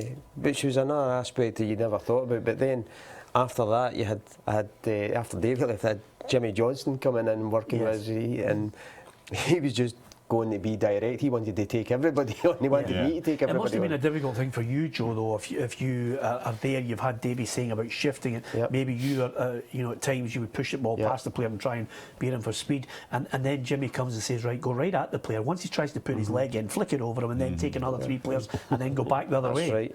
That's right. With Jimmy with crosses was funny because he used to do a bit of work with me, and he used to hit the ball towards the byline, and you just had to sprint. And what he would always tell me to do is maybe just, as it got to the line, was to whip the ball backwards, but fall over so that the ball would stay in the park, but you were racing to the line to get that. And we were constantly working on that. And it was just to build up your speed and take people on, knock the ball past people. Yeah, well, I know there's a player at Motherwell that I know a lot of the Fir Park fans look on with a great affection in John Gagan, and he said, Roughie, that it was very simple for him. He had his head down, he'd run, and once he spotted the line going that way, he'd just cross it and then stop. He's oversimplified his wing play. He's a wonderful player as well. Wingers, I love wingers. I love the ability to beat a player. I still think it is, and that's why people love Messi. That's why people love, the likes of Ronaldo. But players that could actually come at you and say, "Okay, I'm now going to beat you with a bit of skill." But to add on to that, the bigger part of the skill is actually putting on somebody's head deliberately. Right. Yes. If you know where your players are, you know the runs they're making. If you have the ability to get there and pinpoint where they are, so that you're playing to their strengths. We're talking about Alan Shearer. You're talking about the movement that they've got, so that you have the ability, so that they're not even breaking their stride, they're just coming right on you. Paul Woods with a penalty for Queen's Park. They're now 3-1 up. Is that enough for Gus McPherson to get it? Ooh, something's happened. Somebody's taken a deep intake of breath there. That's okay, Sally does. That is the case. I said that. See when it goes 2-1, Peter. Yes. Tell everybody the score, because all three of you took an intake of breath. Falkirk 2, but Falkirk got the goal to make it 2-1. As I said, I know from being a player myself, the times you're 2-0 down, you score a goal, it's amazing the boost you get. And sometimes you get a big lift from it, and that's what's happened here. Falkirk obviously have got it going again, so St Mirren will need to raise their game again in order to get back in front. Yep, absolutely, and it's one of our friends from the penalty spot. It's John Baird. We've had him on the show. Great lad. Yeah. Super guy, you know. We keep saying that, you know, guys who score goals everywhere they go, and certainly his famous one was against Rangers. So you know, he's still banging them in, and you know, when you've got a goal scorer like that who can score down the divisions, that's why they get clubs when they're out of contract. Yeah. Did I ask you guys who you thought was going to win this afternoon in the 5:30 kick-off at Old Trafford, Man United, Liverpool? I didn't ask you. No, I think Manchester United will win. Yeah. Yeah. Joe? I think Man U will win, yeah. I do think with the home advantage, but yeah, I think they're too strong for them. I don't know if you've ever heard this statement before. I think it's attributed to Scottish people, Roughie, but I'm going to say to you right now, if Man United win it today, I think Sugarly Peg for Brendan Rodgers. I think the scoreline's a Sugarly Peg. I think the scoreline was to be 4. 3 might be okay, because he's already come out in the press asking for time for his new team to settle, so that might give him a bit of time, but certainly a bad defeat would throw that out the window. Joe? Yeah, I think he's got to be under pressure. I think there was some signs that last year that he was under pressure with some of the results. You know, he's tried. You know, there's players left the club, and he's brought players in that haven't fitted in. So, you know, I think he'll be under the most pressure. I don't think Van Gaal will be under any pressure. Okay, here's the starting 11 for Manchester United. De Gea in goal, Darmian, Smalling, Blind, Shaw, Carrick, Schweinsteiger, Mata, Ander Herrera, Memphis and Fellaini. What do you make of that, Gordon Smith? Didn't hear Rooney's name mentioned there. No, he had actually missed training yesterday. Did he? So it's obvious that he's picked up an injury. Is that a bonus? Yeah, it's a bonus for Liverpool, yeah. I think Man United might miss him. He is a key player for them, so that maybe puts more in favour of Liverpool. But certainly, De Gea back in is interesting too. Yeah. Like after they obviously signed a new deal when everything went stupidly wrong with his move to Real Madrid. Does that alter? Well, I was going to talk about that as well. But does that alter your thoughts on the result? Manchester United now because With Rooney not playing? Yeah, it does slightly actually. I think you change your mind? Yeah, I would say. I'll go for a draw. I'll change it as well. Yeah, me too. I would sway if I'm going to attempt this name here, Schweinsteiger. Schweinsteiger. Yeah, if he could improve his movement and passing, Big you know. Yeah, absolutely. Yeah, I know he's. The thing that really Work worries his me game. He's great to work at his game. It really has actually. When I was looking at the stats for Germany against Scotland at Hampden Park, I started writing down all the things that they'd won, and Schweinsteiger must have one of those big giant display cabinets for everything that he's won, Joe. I mean, everything in the game, and he's just fantastic. What a player, and you know, on the countless occasions we've watched him, and it's not just a 5-yard, it's a 25, 30-yard defence splitting pass from him. It was after watching that Germany game and the passing and the Ranger passing, and then I turned on to watch the first half of the Aberdeen game, and there was a long ball played, and boy tried to control it, and it bounced, and then he hit about 3 people in Rosette. And you go, why? Islam Farouz coming on for Hibernian, and Henderson going off. So Henderson's been at the heart of everything positive for him. Everybody looked and thought, what a good signing that is on a loan basis for Hibernian. But Farouz is coming on, and I'm really interested to see how he performs. I think the Hibernian players and the fans will be wondering if they've got a gem for the season. It's incredible. Here's the Liverpool side, and it's Mignolet, Klein, Skirtle, Lovren, Gomez, Lucas, Chan, Souness, Dalglish, Rush and Fairclough. Milner, Flamini, Ings and Benteke. Not quite the same gravitas as the other 4 that I mentioned there, Roughie. No, it certainly has not, and it's at the back all the problems are. Liverpool used to be the strongest part of their team with the goalkeeper and their back four. You know, there wasn't many games where they would be turned over, but that hasn't been the case for the last 2 or 3 years. And again, it's you just look at some of the signings that he's making, and they all just seem to be not the kind of Liverpool player that they're used to seeing. Yeah, I think they've lost 2 leaders though, haven't they? Carragher first going and then Gerrard. Yeah. I think that's a big loss. But even at that, Gordon, you know, they've filled the side full of players that should never have had a Liverpool jersey on. You know, I mean, when you buy a player of Torres' stature and he was scoring goals for fun, fine.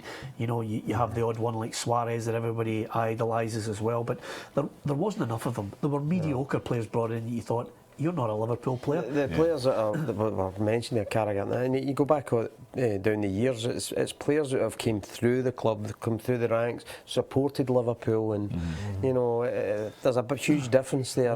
Thistle 0, Dundee 1, Greg Stewart with the goal, Roughie. Yeah, I was hoping you hadn't seen that. But it just came up on the screen. It is a results programme, Roughie. Yeah, I was hoping if it went off the screen, maybe they would have noticed. But no, that's been the failing. We touched on it earlier. Many goals did we say? 2 this season. And we're both in the same game. That sums it up. Yeah. Greg Stewart scored his 4th of the season. I think he's a wonderful player, and having spoken to the backroom team at Dundee, they think he can play at a higher level again, Joe. Well, if they can, even if they settle him on, it's, you know, they could recoup some cash and you can build on that. So I think that's the way ahead for teams now. If you get any good players, try and sell them on. You know, it's for clubs like Celtic to come in and even keep the players in Scotland. You know, the players that they've bought wisely. So, you know, there is a bit of money going about, but they'll probably have to wait to January, obviously. But worth selling. It is a problem now, Roughie. Again, we highlighted it at the start of the season that you can only guess on certain teams, the players they sign. I looked at Thistle, I thought, haven't got goals. I didn't suspect that Kilmarnock would be down there at that level. That's for certainly. I tell you, Farouz has had a great chance for Hibernian. McGeoch just playing it to him. Great movement, but he just couldn't quite get the volley there. And that would have been a sensational introduction to a Hibs jersey for Islam Farouz, but the chance has gone. Yeah, I mean, Partick Thistle, I suggested, would be relegated, and Hamilton, but Hamilton have rallied again. Yeah, they certainly have. I mean, they're picking up points for Partick. They're picking up 3 points in the games that they're obviously winning. But Partick Thistle just aren't winning enough games and picking up 3 points, and that's been the problem. And it could be a long season. You're right. They lost far too many good first team players last year, like Higginbottom, the boy at the back, who moved on abroad, even the fullback, and they were big players for them, and they just haven't replaced them at all. It is scoring goals, though. We have this discussion regularly, saying how few goals they get. I mean, and as I said, 2 goals this season, both in the same game against Kilmarnock in the draw. But that isn't good enough, really. They've got to score more goals. Bobby Lynn has scored for Arbroath in that match. So the scoreline there, East 5-0, Arbroath 1. He's one of those players that we always mention on a Saturday afternoon. He's always on the end of a goal here and there. Quite a good bet if you were looking for somebody that you always think is going to get 10 or 12 goals. Yeah, especially, and Arbroath have had a bad start to the season, though. I mean, they're sitting, at the moment, they're sitting bottom of the league, and that's why my great prediction was East 5 to beat them, but I've got that one wrong. Great play from Kenny Miller there, and just hit the shot into the roof of the net. Nicky Law, what a strike that was. Look at that, into the roof of the net. Rangers 3, Livingston 0. That was a sensational strike there, Roughie. And the fans, yet again, are celebrating over 44,832. Another goal fest. Yep, it's a good decision to take Nicky Law off the bench. When you're not getting regular games, it's good, to get the goal, get the applause, and it just keeps everybody ticking along, players on the park and on the bench. I was going to pick Wraith Rovers. Kyle Benedictus has scored 1-0 against Queen of the South, putting them in front, Joe, but it was just 2 evenly balanced sides. I thought it was just hedging our bets and our doubles. That's why I picked them. Yeah, did you pick them, Joe? Did you pick Wraith Rovers? It was me who picked them. Yeah, I knew that. I thought to myself, why have I not got Wraith Rovers? But they're a goal up. Kyle Benedictus, former Dundee player. I gave you 4 though, but I think Wraith did very well last year. I think they punched above their weight last year as well, didn't they? I think they'll have a good season again. It's a bit of a turnaround for Queen of South, Peter, because at the start of the season, the 3 wins, first 3 games, and then that if they lose today, that'll be 3 defeats in a row. I'll tell you, I'm looking at that game at Fir Park, and I think that would be a great 3 points away from home again on the road for Ross County. Oh, it's been incredible. Absolutely, what a season. You know, They did it last season against Motherwell. Yeah, well, the end of the season, the last maybe 8 or 9 games, you know, they were on a fantastic run. They've continued with that. He's brought other players in. They've all gelled together. We haven't been told yet who the goal scorer is, but we'll have to tip that it's possibly one of the 2 strikers. So I'll tell you, Malonga should have made it 4. Just a shot there which is tipped over by Crawford. What a chance that was, Joe. Hibs, again, like Rangers, rampant today. Yeah, I mean, this is what they've got to do. They've got to keep the pressure on them. They've got to get a goal tally. It breeds confidence within the side that they're capable of keeping in touch with their leaders. Yep, it's a Saturday afternoon. Just in case you've stumbled upon us on a Saturday, 4 hours, 2 o'clock till 6. Roughie's here with Gordon Smith and Joe Miller. Would they have hung about with each other under normal circumstances? Have I brought them together? 3 different personalities. You bet your bottom dollar I have. Gordon Smith, the ultimate professional, the legend down at Brighton, the treble winner at Rangers, and of course Joe Miller, who can forget his catchphrase from a couple of weeks ago, trophies followed me wherever I go. And total contrast to that, the League Cup winner, Alan Ruff, who's there with us to share a few stories as well. Arsenal 2, Stoke 0, so I think that is in the bag as well, yeah? Yeah, I would think so. I mean, when Arsenal are on a high, there's no doubt about it. There's one place you don't want to go is it Highbury they're calling the new place? Or the Emirates. And they destroy you. They absolutely destroy you. 1-0, 2-0, just with the pace of the players they've got in their team. And it's certainly a place I wouldn't have liked to go. You know Charlie Nicholas is retired, Ruffy. I just thought I'd tell you. Peter Maranello. He's gone. Peter Maranello chucked it as well.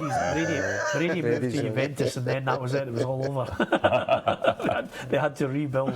I was the one that tipped Arsenal. I think they'll win the league this year. You said that. Yeah, well, let's look at you and think to ourselves. Well, where's Chelsea? Where's Chelsea? Well, listen, we are. Did I went for Chelsea? Me too. You've gone for no, Chelsea? I got the chance to jump ship to Man City after the first defeat. That's right. You That's changed, right. yeah. Yep. So I've gone for Chelsea. Gordon's gone for Chelsea. Was someone else gone for Chelsea? Who was it? I think it was Des did. I think Frank went for Chelsea as well. Yeah. So we're going to end up with egg in our face. But if Arsenal win the league, Ruffy, I think we should take Joe out for a slap-up meal. McDonald's or something. That's where you or other cereals. I mean, at the end of the day, we should. Ruffy, that's how let's take him out for a slap-up meal. Yes, or at least throw a walkie-talkie at his face. I personally don't think that's going to happen, so I think we're quite safe. Oh, listen, Joe, they'll have so many injuries there the next 6 months. They'll have a lot of players. it is a constant bugbear for Arsenal, I have to tell you. Scorelines in the Premiership: Aberdeen 2, Celtic 1. It's one that I'm sure everyone will be talking about. I just hope that Derek McInnes, and I think he will, because I know him as a man, he'll have to keep a lid on the excitement now, because it'll go into very much a case of hysteria now, with people starting to write they can win the league. It's a huge ask. It is. I mean, I was at Aberdeen twice, going to Celtic as well. But every manager I played under, they're always trying to, whenever they come up against Celtic or Rangers, they always try to see what sort of game plan they could have to try and just stop them. If the Rangers were doing well, if Celtic were doing well, just stop them from playing and not get beat. But fair credit to Derek McInnes. I think he's seen the opportunity now. Listen, we can win games, and if you listen to my game plan, we'll get a result here today. There's an interesting time coming up, Joe, because as I say, they've got Hamilton midweek, and Hamilton are getting hammered today. So you just wonder whether that'll be a comfortable 3 points for Aberdeen. That gives them a 5-point lead then.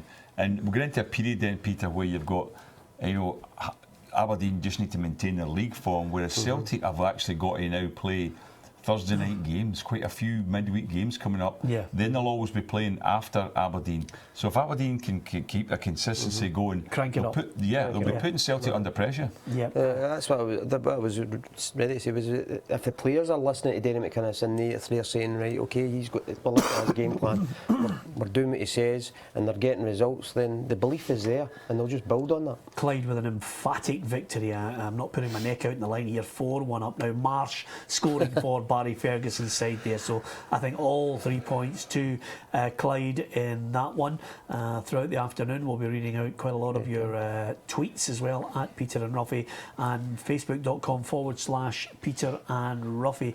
We've had a really good week on the programme. I do hope you enjoyed the Jock Stein tribute. It was great to have Archie McPherson and Jim Craig in.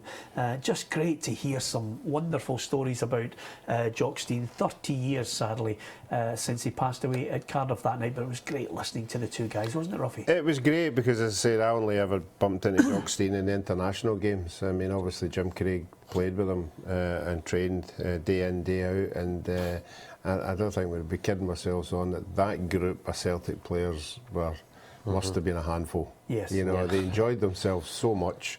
You know, you're talking about the Craigs, the Olds, the wee Jinky.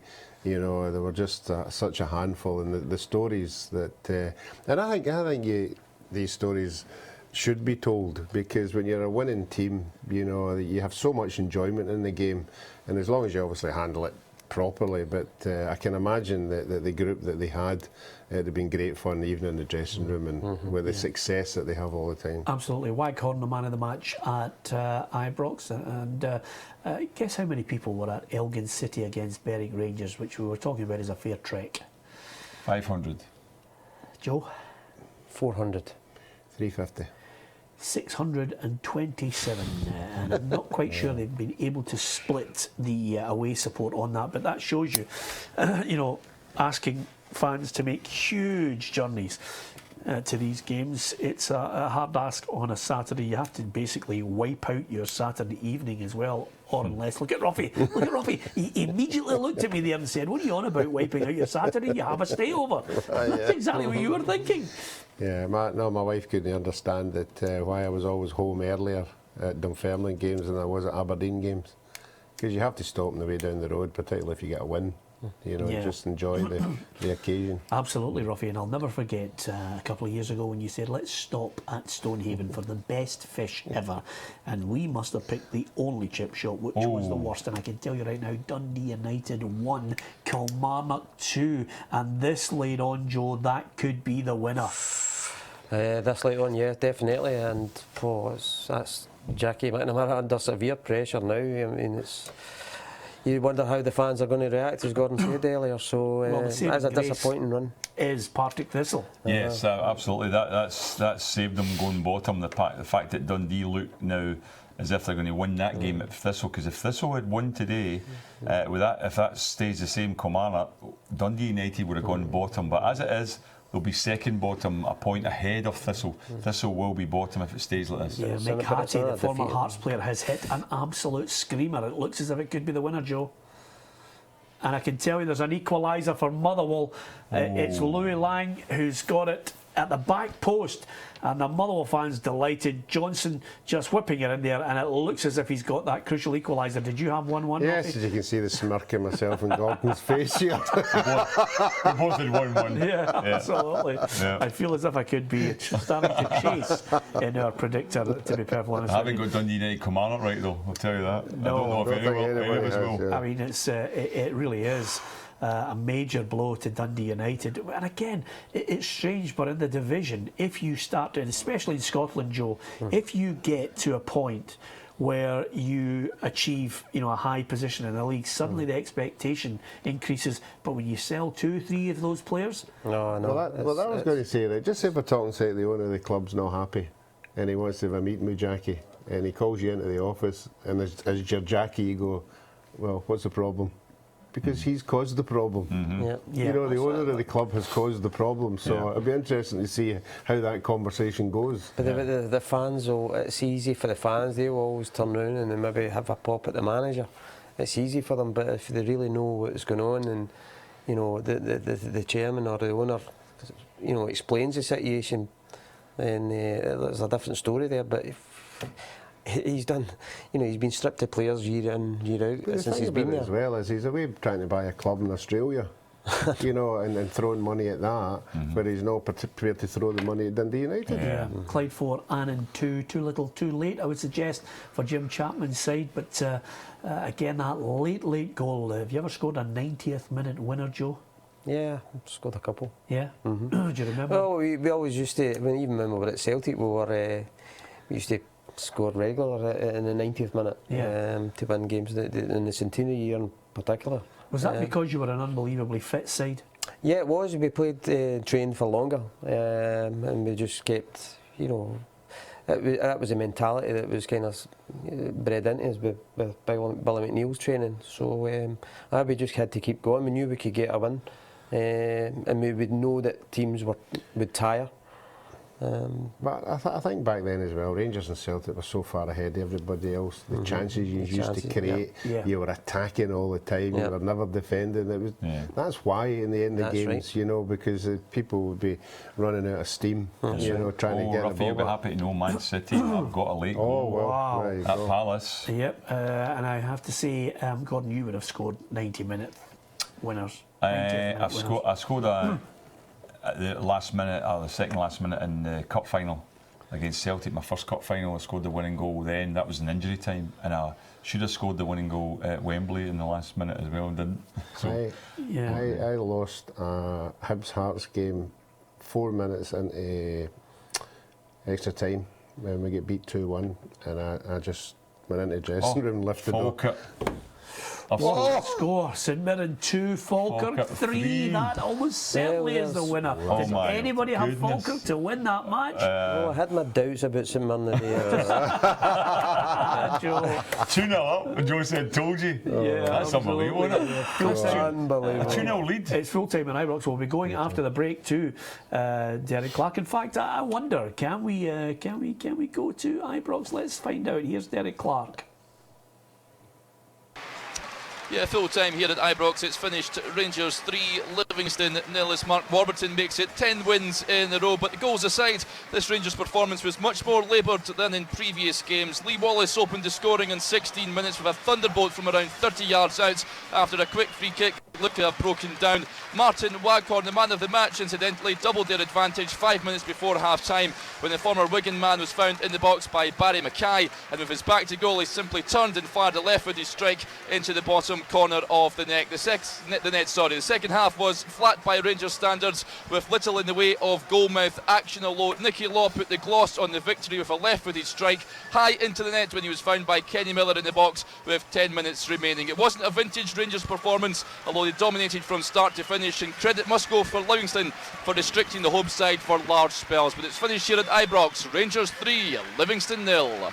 And I can tell you right now, it's finished at Motherwell as well. It's Motherwell 1, Ross County 1. After the break, we'll be hearing from Laura Brannan. I think Hibs will be celebrating with 3 points tonight as well. A good victory against Alloa. Elsewhere in the Premiership, St Johnstone, all 3 points, a 4-1 win over Hamilton. And what about this? Partick Thistle 0, Dundee 1. They've edged it with Greg Stewart's winner there, Roughie. Some more problems for Alan Archibald. Yeah, it's a tough one. We spoke to him at the end of the season last year. They were going to cut the squad and go for more quality, but it just hasn't worked. And as we've spoke about it for the last 3 years, that goal scoring's a problem. Okay, you can interact with us at Peter and Roughie on Twitter and facebook.com/Peter and Roughie. Don't forget, you can interact with us and we'll have reaction to all the results after the break.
Glasgow. The main headlines today from the football at the top of the Premiership in Scotland. Aberdeen 2, Celtic 1. The Dons win it with 10 men, and that goal from Paul Quinn sealed it. Ronnie Dylat not happy with his team's defending for the set piece yet again, but Derek McInnes overjoyed, as you would expect, with a brilliant Dons performance. They backed up all the talk in midweek with the 3 points, so that really does put the cat among the pigeons. We'll be showing you the table very shortly, but let's go to Fir Park. It's finished there, Motherwell Ross County. Laura Brannan. Yeah, it was all Ross County in the first half. It took 33 minutes for them to find the breakthrough though. It came from a free kick. It was Jamie Ricord who swung it into the back post. Michael Gardyne picked it up and he turned and drove a low shot into the bottom corner. So 1-0 Ross County. They took that into the break. Motherwell made 2 changes. One at half time, Scott McDonald was replaced by Theo Robinson, and then in the 60th minute mark, Marvin Johnson came on for Thomas. They both made the difference for Motherwell. The second half was all the home side. The chance after chance, Ainsworth danced to the defence. He threaded a ball through for Johnson, who had a shot blocked. Johnson then hit the side netting from a tight angle, and Robinson then drove from just outside the box straight into Scott Fox's hand. It felt as though it was just coming from Motherwell. It was just a case of when rather than if.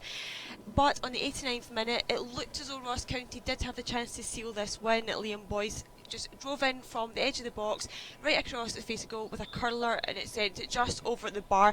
It looked like it was just a case of, oh well, just a shot miss for Ross County, but at the other end of the pitch, Motherwell had different ideas. They were still going for it, and in the 91st minute, 1 minute into the 5 minutes added on, it was Johnson who had a ball sent across the face of goal, 2 yards out. Louis Lang was at the back post. All he had to do was tap it into the empty net, and he did so to give a share of the points in this game. So finished, Motherwell 1, Ross County 1.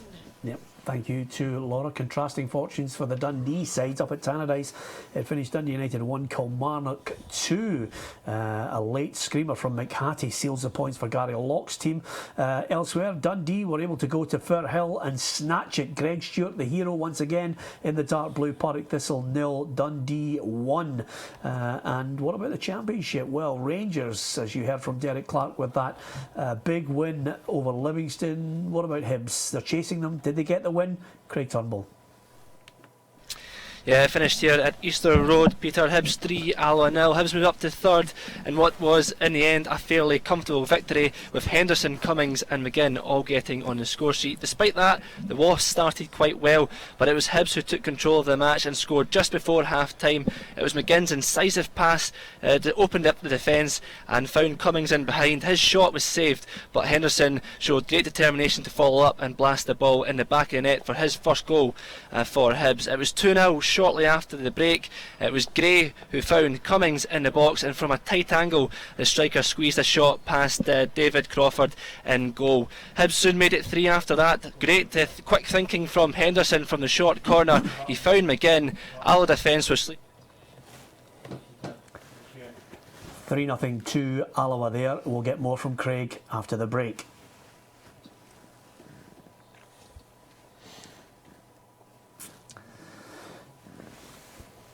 That was my fault. I shouldn't have gone to him a minute to go, but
Welcome back to Peter and Roughie's Saturday football show, and a day of drama in the Premiership, Championship, League One and League Two. Goals flying in across the country. We've been bringing you the best of them over the course of a Saturday afternoon on STV Edinburgh and STV Glasgow. I cut him off in his prime. I hope that doesn't affect his confidence, because we need him throughout the rest of the season. In the end, Craig Turnbull, was it a deserved win for Hibernian? Yeah, it certainly was, Peter. I think it took a while for Hibs to get going. Alloa actually were very good at frustrating the hosts, but eventually got the noses in front just before half-time, so I think that was quite crucial. And then a second goal early in the second half from Jason Cummings just killed the match as a contest, and then from there on in it could have been any number of goals. McGinn and Henderson were particularly impressive, and there was even a wee cameo for Islam Farouz, who came on in the last 20 minutes. He looked lively, inventive, tried to get shots on target, but in the end he couldn't add to the tally, and in the end it was a comfortable victory for Hibs. Okay, thank you to Craig. I'll be getting the thoughts of the managers after that win for the Easter Road side. What about these scores in the Premiership now? Let's have a look at the full-time scores. Aberdeen with that 2-1 win over Celtic. Worrying times for Jackie McNamara's Dundee United. They lost to a late screamer from Kevin McHattie of Kilmarnock. Motherwell's Louis Moult left it right to the 91st minute to score the equaliser against Ross County. Greg Stewart with the winner against Partick Thistle at Firhill, and St Johnstone, well done to Stephen McLean. Hat-trick no less in a 4-1 win over Hamilton Accies. In the Championship, we've just heard from Craig Turnbull on that win for Hibernian. Here's how it looks, with Morton and Dumbarton failing to hit the target. Raith Rovers edging it by a goal to nil over Queen of the South, but Rangers and Martin Waghorn certainly on form there. But what about New St Mirren Parks? The Saints looked good, but there was a fight back from Peter Houston's team, and they got a 3-2 win. League One in Scotland. Here's your full-time fixtures for you. There's the scores. Albion Rovers 1, Airdrie 3, Brecon City 0, Forfar 2, Cowdenbeath and Peterhead eventually sharing a point apiece, 2-2. Dunfermline 0, Ayr 2. Gordon Smith mentioned that Ian McCall said it had been going well. That's a good win at East End Park. And Stenhousemuir 1, Stranraer 0. What about League 2? The full-time scores from League 2 in Scotland, and Clyde 4-2 winners over Annan Athletic. East 5-0, Arbroath 1, Elgin City 4, Berwick Rangers 1, Queen's Park 5, East Stirling 1. A good win there for Gus McPherson's team. And Stirling Albion 1, Montrose 0. The highlights from the Barclays Premier League has to be Everton's 3-1 win, Roughie, over Chelsea.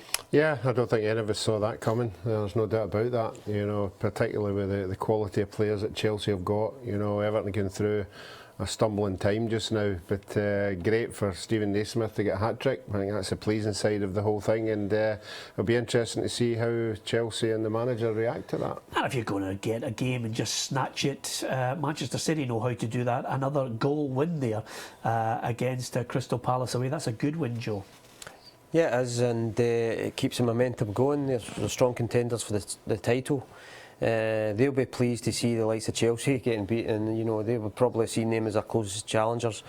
But Arsenal, again, they got a good result today as well. So it's game on really for Man City and Arsenal. Yeah, I think they'll be there to the death. Okay, there's lots more to come. We'll get reaction from all the games right across all the divisions. Back in a couple.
Welcome back to Peter and Roughie's Saturday Football Show. We've been putting out some tweets on Twitter at Peter and Roughie, and also facebook.com/Peter and Roughie, and reacting to some of your tweets as well.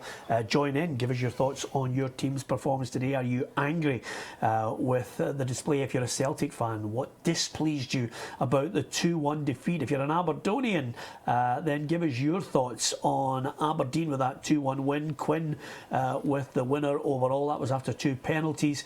The first one, Lee Griffiths putting it away comfortably, and then up stepped Adam Rooney to send Craig Gordon the wrong way to give them an equaliser before Quinn stepped up with the equaliser. But before he did that, Johnny Hayes was sent off for a challenge on Mikael Lustig. I wonder if Aberdeen will appeal that red card, automatically given a red by Craig Thompson, the referee. So that was the main scoreline from the early kick-off. Elsewhere, it was Dundee United slipping up against Kilmarnock at Tannadice. Dundee United 1, Kilmarnock 2 in that game in the Premiership, and Roughie's not a happy man. Partick Thistle lost at home against Dundee. St Johnstone were rampant 4-1 winners over Hamilton Accies as well, and Motherwell Ross County shared the spoils, a goal each in that match. So let's have a look at the Premier League in England to see the full-time results there. It's just screaming out at us, lads. Everton 3, Chelsea 1. Arsenal with a 2-0 win over Stoke. Manchester City, just that solitary goal, that's all it needs against Crystal Palace.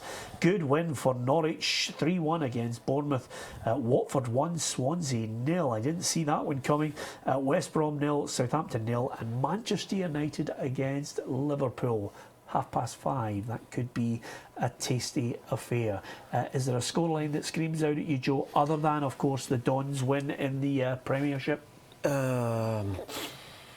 No, I don't think there's. I think the Aberdeen results, the one that kind of shocked me today. I thought Celtic would have got up there and get the points, but all credit to Aberdeen. I think they got a great result there. Yeah, Chelsea certainly a big shock down south, Roughie, and Stevie Naismith.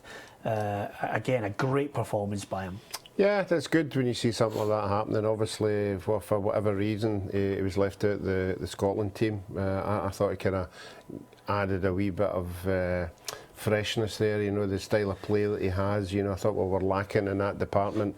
I thought he could have did better than any of the 2 wide guys that we had out there. And it's good because he hasn't been in the Everton team. He's been seen as a sort of a super sub, sitting on the bench and coming on.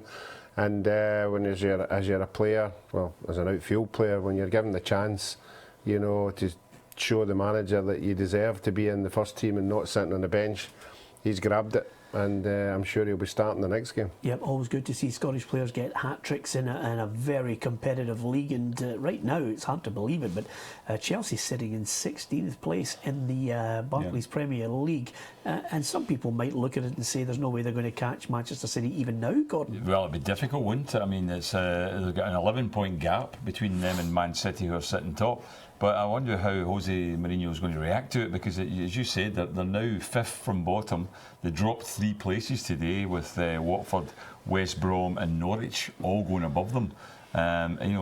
Watford and Norwich, 2 teams that were promoted this season, getting above Chelsea, who were favourites for the league. So Jose Mourinho will need to react to that. He's definitely got a problem there. I don't know whether there's a little problem in the dressing room or whatever. We saw things happening with John Terry, substituting him at half-time, things like that. You wondered whether there might be just a few things going on in the background that we don't know about, but he's not getting the response from his team.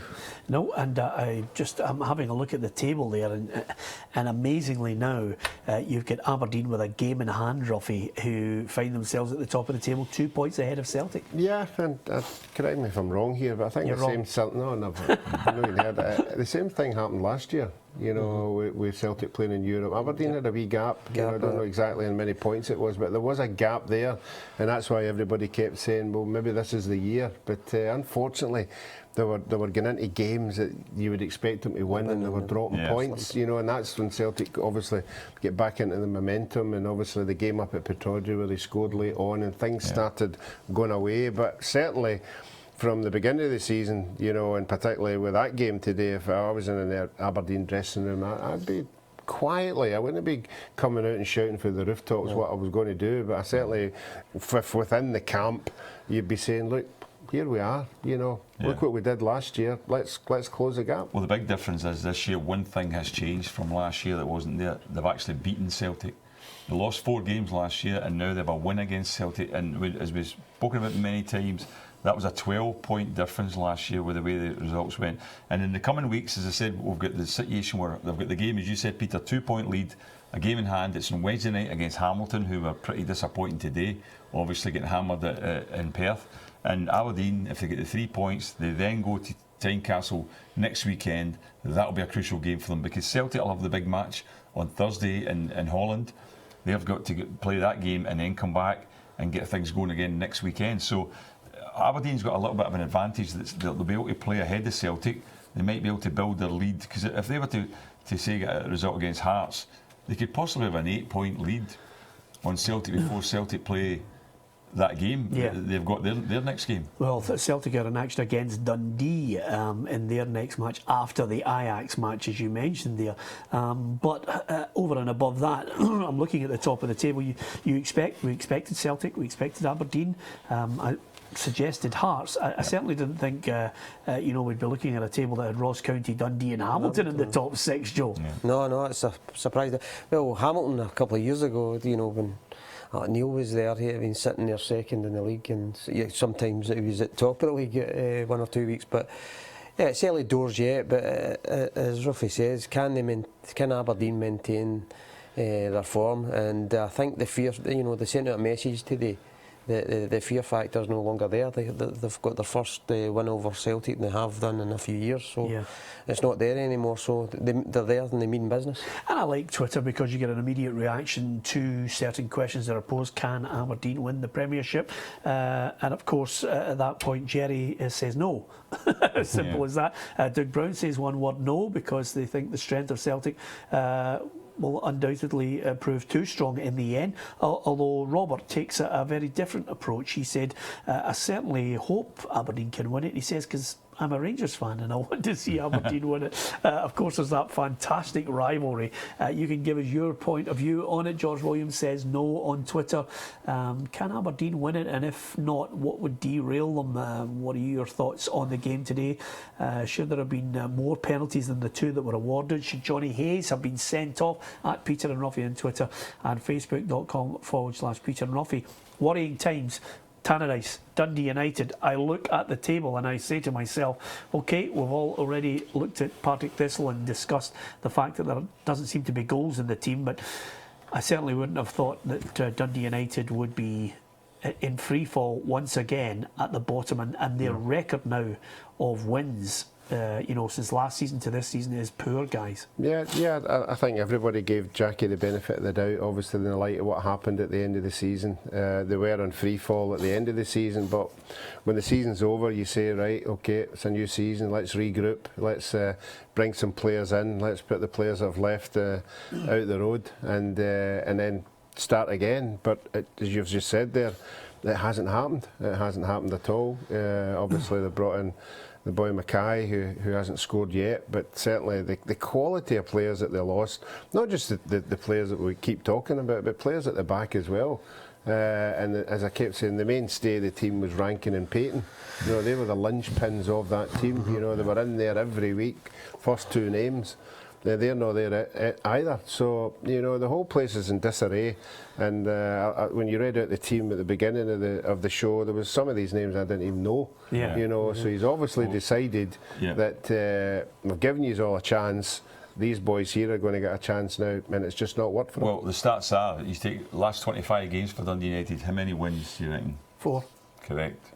Peter's spot on. 4 wins, 17 defeats in 25 games. That's a sign that Dundee United are on a very low time, and there's no question that the fans will be reacting to that. And I'm just looking here. Craig Slater has, the Kilmarnock player, has put out a tweet saying, "Come on, great time to get your first win of the season." So clearly, when you're at the bottom, it's vital that you get just a little bit of momentum. And they started without Chris Boyd's in that match, and Gary Locke, has been vindicated. The goal coming from McHattie, albeit a screamer.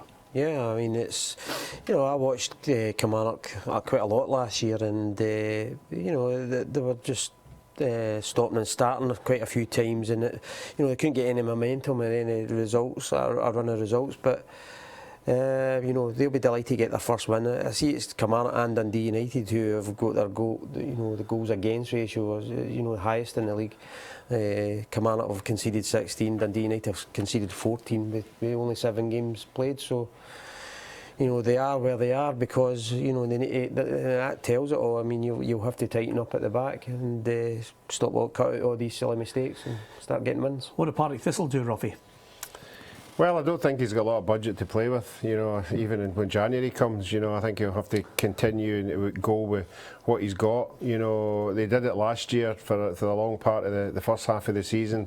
They struggled badly, but he managed at the right time near the end of the season to get 3 or 4 wins, which took them away from the relegation battle. Unfortunately, I can see the same happening again. I think they'll be down there for a long, long time until they get a wee run of wins. Yep, it's worrying times for Alan Archibald as well. No such worries for Stephen McLean. He had a hat-trick for St Johnstone, 4 goals to 1 for the Saints. They've had not probably the start that Tommy Wright would have wanted. A wee bit shaky at times, but suddenly today it all clicked for them. Yeah, they don't always get results. There's a level of consistency about their play at times. You know, they're always a team that's competing, but that was probably a bit of a surprise because you think, well, Hamilton are a top 6 side again. They've sprung back well at the start of the season, but that's a bit of a hammering to go to Perth, and sometimes St Johnstone have actually been more efficient away from home because sometimes at home they get caught out a little bit, they're pushing forward to score, but today they went 4-0 up. I mean, they lost the consolation goal to Hamilton, but that's a very impressive win, and St Johnstone, albeit they haven't quite reached top 6, but they're just on the borders of it now. They're not far out of being a top 6 side. Yep, and another little tweet that you can react to, Dundee United fans out there, where did it all go wrong today? Is it just a wonder goal that's denied you at least a share of the spoils? So in the Premiership, there was a late equaliser from Louis Moult that got Motherwell a point against Ross County. But in the Championship, I think a lot of the Rangers fans will be as high as kites because it's 10 in a row, Joe, for Rangers. Another good win today against Livingston, as we all expected. Yeah, I mean, according to reports, it was a lacklustre performance from, but if it's a lacklustre performance then you can win 3-0, you know, what does that say about the rest of the league? But, you know, they're just going about their business, and you know, you can see they're desperate to get into the Premier League, and you know, the fans are getting behind them now, record crowds coming back. So things are looking good for them. Yeah, over 44,000 fans at the game, Roughie. That's what we want to see. We want to see, you know, Aberdeen, Celtic, people clamouring for tickets. A strong Hearts, people will be trying to get tickets for that as well. You've got Hibs, if they get the momentum and start to continually just rack up the wins, suddenly you've got fans coming back to them as well.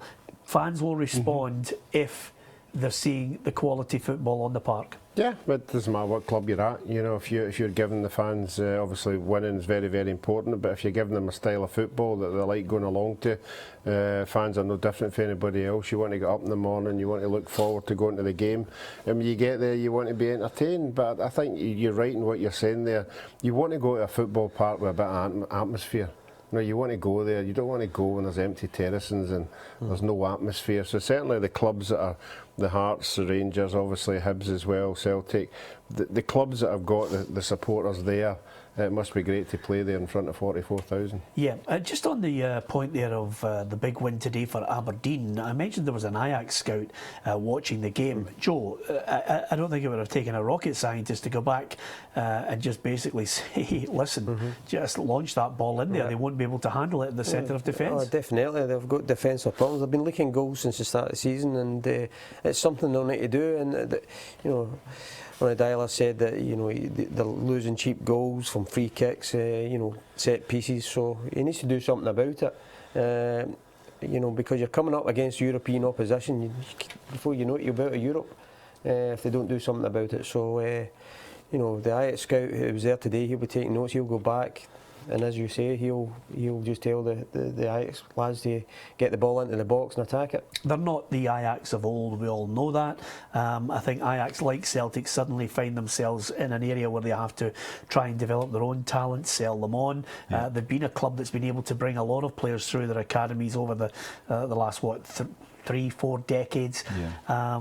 You know, I think a lot of Celtic fans look back at the occasion when they were able to go to the Amsterdam Arena and stun them with a 3-1 win, but those days are long gone. This could be very much an even battle between them. Yeah, I don't think there's much between the sides, and as you say, they've had great eras. Ajax have, you know, they've brought it through, and then during different spells, you know, the Cruyff era, then the era with the De Boers playing there and a top side. And of late, they haven't been quite performing as well. But the thing about it is, it will still be a tough game for Celtic. And you're talking about the scenario there with set pieces. I must be honest with you, if I was a Celtic manager, I would be saying to Craig Gordon, I want you to come. If you don't get there for cross balls or whatever, fine, but I want you to be the person that comes and attacks them if they're within that area. If they're from the penalty spot towards the goal, whatever it is, you can run out there. And as I say, you've got a big advantage, height.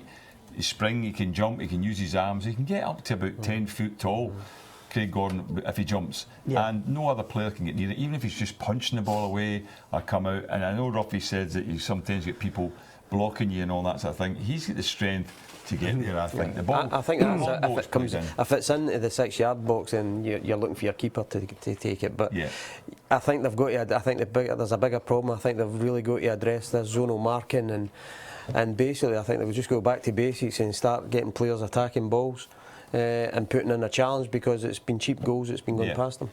Well, I was just looking at some of the games that are coming up. If we mentioned Ajax for Celtic and then Dundee, Rangers suddenly, after playing Livingston today, guys, can look at Dumbarton before they get to St Johnstone. So yet again, you know, they could be looking at 11 wins before they get what people are looking at as a real test for them against a Premiership side, Joe. Yeah, I mean, they'll be on this run, and I'm sure they'll be trying to go throughout the league unbeaten, and that's a sign of a Championship side where they can try and do that. You know, they'll accumulate some points, but you know, the whole team's been transformed. It's all new players that come in, and they're all playing with a lot of confidence just now, and they're starting to get to know each other, how they play. And he's also spreading it across the whole squad, where he can get players like Kenny Miller and Nicky Law coming off the bench today and contributing and scoring goals. So he's got a lot ahead of him, and he'll be pretty confident that this league's in the bag. Well, Falkirk winning today kept things quite close, though, Peter, because if St Mirren had ended up winning that game, Rangers would have already had an 8-point lead, at this stage, sort of thing. But Falkirk winning keeps it at 5 points, and but they're not getting much of a challenge below that. And everybody's saying, "Oh, we want to see Rangers be tested." I'm sure the Rangers manager wants to see his team being tested. I'm sure he wants to see what kind of reaction when they're not winning 3-0, 4-0. If his players have got the ability to go through a test and come out the other end winning. And that will give him more satisfaction, I think, than winning 5-0.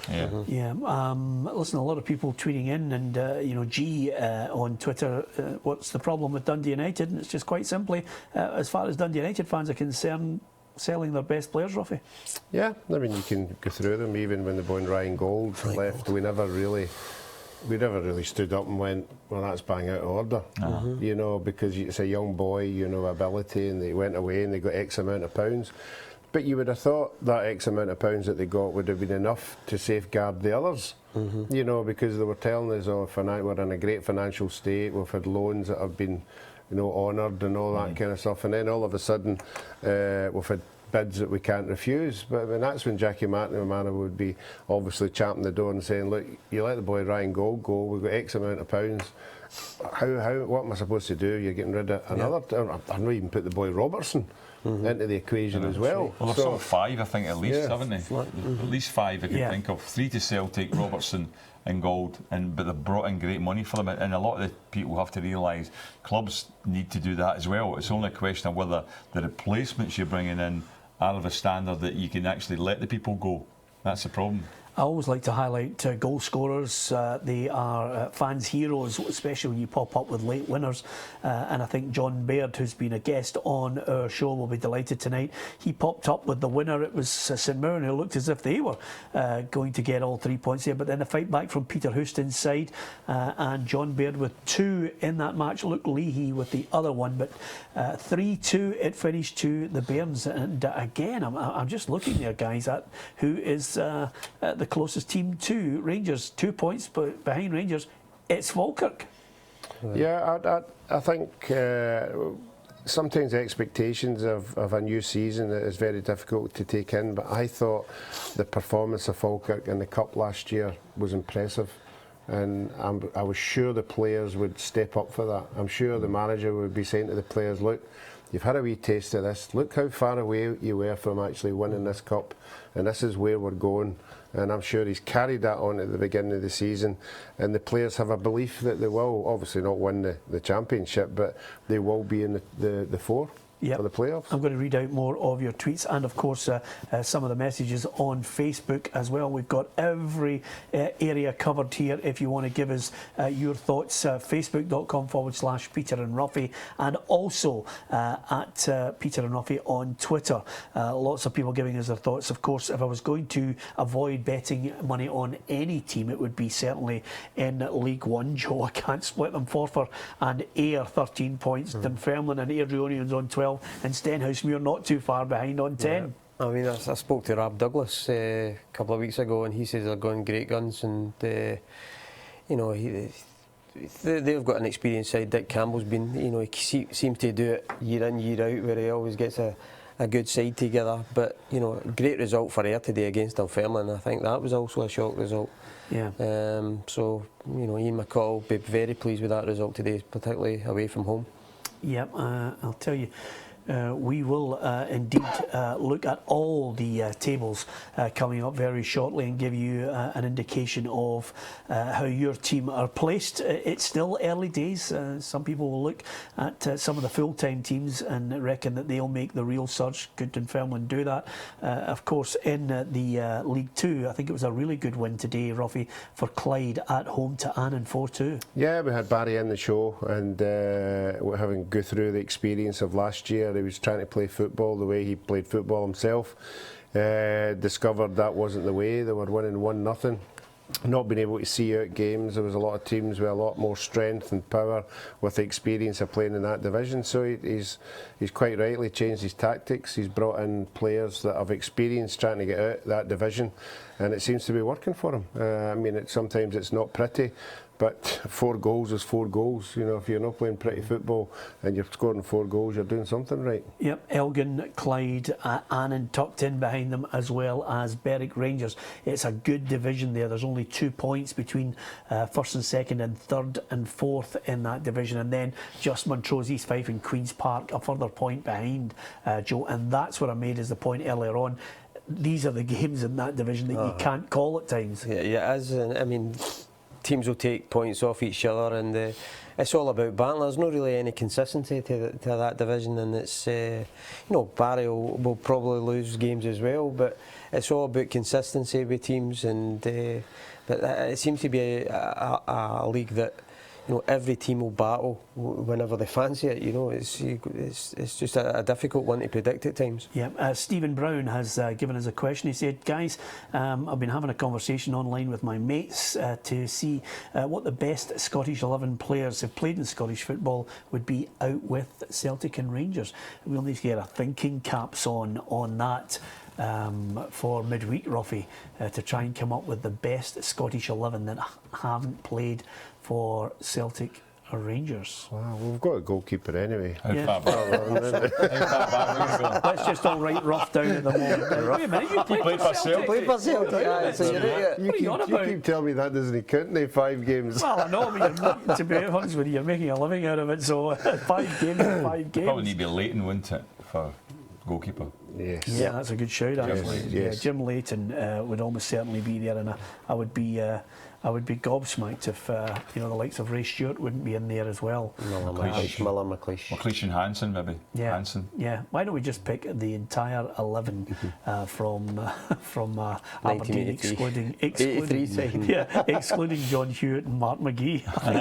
I think you could get most of that Aberdeen side in there, and of course Dundee United, because Paul Sturrock was my favourite player. You look at people like Dennis Law as well. You got to go for likes of guys like that, haven't you? Yeah, I think that Stephen was saying it's that's played in Scottish football. Yeah, all right, it's not Scottish players. Yeah, it makes it really, really, you know, that makes it an interesting one. Listen, Stephen, that's a great message on Peter and Roughie at facebook.com/Peter and Roughie. We will have a little go at that during midweek as well. Did you come up with something there, Joe? George Best.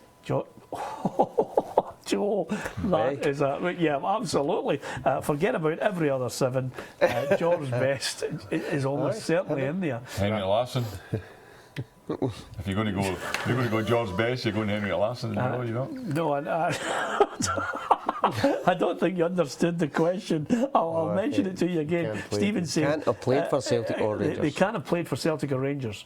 Oh yeah. Yeah. Okay. So Henrik did. So Henrik Larsson played for Celtic. He did. But we'll try and come up with 11 that haven't played for Celtic or Rangers. That is the best in Scottish football. I think, can we have a cut-off line on that? Ravanelli. Sorry? Ravanelli. Let's. I'm at Gordon Smith, but not me, unfortunately. Yeah, I The other Gordon It's Smith. got to be a time scale. I think it's got to be a How time far scale. can you Well, how far will we go back? 1980. 1914? 1980 we'll go back. We'll try and come up with an 11 for you. Okay. Is there, Gordon, when I look at the results, I think everybody will be talking about it. We watched it earlier on, right at the top of the programme. Aberdeen 2, Celtic 1. Rather than talk about what the frailties of Celtic are, I think we've got to talk about the positives of what Aberdeen offered. This is a team that won that match with 10 men. Yeah, that was the shock of it all. We thought when they go to 10 men, you're going to just be hanging on. But you have to say, you've got to give Aberdeen credit. They got a bit of confidence to the game. They got a bit of fortune. I thought Considine could easily have been sent off when Celtic got their penalty, but he wasn't at that point. They did lose Hayes later on, and you have to say, I felt he was unfortunate to be sent off. So they went to 10 men at that stage. But from being down to 10 men, they end up winning the game. And I think that you got to give them credit. Rather than look at Celtic, the weaknesses there for Celtic, you have to say Aberdeen did well, and we want to see a challenge in the league. We want to see competition. We got it for a great degree last year, and we could be getting it again this year if Aberdeen continue in this level of form. Yeah, I thought the first 30 minutes of the game Aberdeen looked hungrier. Yeah, I thought they looked maybe half a yard sharper. They were attacking balls 50-50s, and they were getting there first. And I think Celtic were caught in the headlights a wee bit. I don't think they thought Aberdeen would possibly be as up for it as much as they were. That probably got them over the line, because you know yourself, I've played in a few games for and against, where when you're playing against 10 men, sometimes it's harder. It's difficult. Especially to just sit in. Let me tell you something. Fellaini has missed a sitter for Manchester United. Mignolet had the ball safely in his hands. He gathered it, went to the edge of the box, and then tried to roll it out to one of his players, hit a Man United player. He's 16 yards away from his goal line. All Fellaini has to do is delicately chip it over him, and he puts it into row Z. What a chance that was. Would this be Fellaini playing in this number 9 jersey that Van Gaal was saying he's very capable of playing in? Obviously, Rooney's not playing. Yes. But he's missed an absolute sitter inside the first 10 minutes. What a chance that was. When you get gifts like that, Joe, you've got to take them, especially in big games like this. I think Van Gaal's ripped the paper up now, isn't he, Roughie? But Rooney's a hard player to. Absolutely, he's the type of player that would have finished that there. Oh, he was a delicate little touch. Can I ask you something? When we were talking about the standard of player that's at Liverpool, is Fellaini a Manchester United standard player? I don't think so. No. Roughie? Not at centre forward, no. No. I Joe? I don't think so. I was shocked that he actually went there. Yeah. It was probably only because Davy Moyes took over, but I was shocked that he he went to Manchester United. I didn't think he was a Man U player. Okay, we will bring you some of the reaction from the managers in the Premiership and the Championship today. A good win for Rangers against Livingston, and a good performance from Martin Waghorn, who got the man of the match. Elsewhere, Hibs, again, still trying to stay in touch. They got a good win over Alloa, so it's going to be interesting. I think Falkirk, the day will belong to them as far as the fight back is concerned. St Mirren 2, Falkirk 3. We'll get the thoughts of the Bairns fans who've been tweeting us at Peter and Roughie on Twitter and facebook.com/Peter and Roughie if you want to interact with us. We'll keep you up to date with what's happening in that match at Old Trafford. It was a 5:30 kick-off, and it's still Manchester United 0, Liverpool 0. And let me tell you that Roughie, Gordon Smith and Joe Miller have got much more to give us opinions on the Scottish divisions right across all four coming up next.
Welcome back to Peter and Roughie's Saturday Football Show. We're on STV Edinburgh and STV Glasgow. Tell your mates, if you can't get to a game, we'd love you to go out there and support Scottish football. If you can't get to a game, sit with us, get yourself a cup of tea, sit back, enjoy the banter between the lads that we have as guests in the studio, joining myself and Alan Rough, Joe Miller and Gordon Smith to talk about some of the scorelines today. Up at Pittodrie, Aberdeen 2, Celtic 1 was the final score. Problems at Tannadice, they lost by 2-1 today.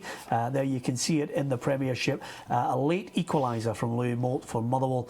And then it was Partick Thistle 0, Dundee 1, Greg Stewart popping up with the winner, and Stephen McLean getting a hat-trick for St Johnstone. 4-1 winners over Hamilton. Goal scorers the key in the games, but a tale of two penalties. But eventually Ronnie Dyla, after the game, mentioned he wasn't happy with what he thought was maybe a cheap penalty that got Aberdeen back into the game, and he certainly wasn't happy with the manner in which Aberdeen scored their goal. Niall McGinn, that ball travelled a good 40-50 yards into the penalty area, right on the 4-yard area.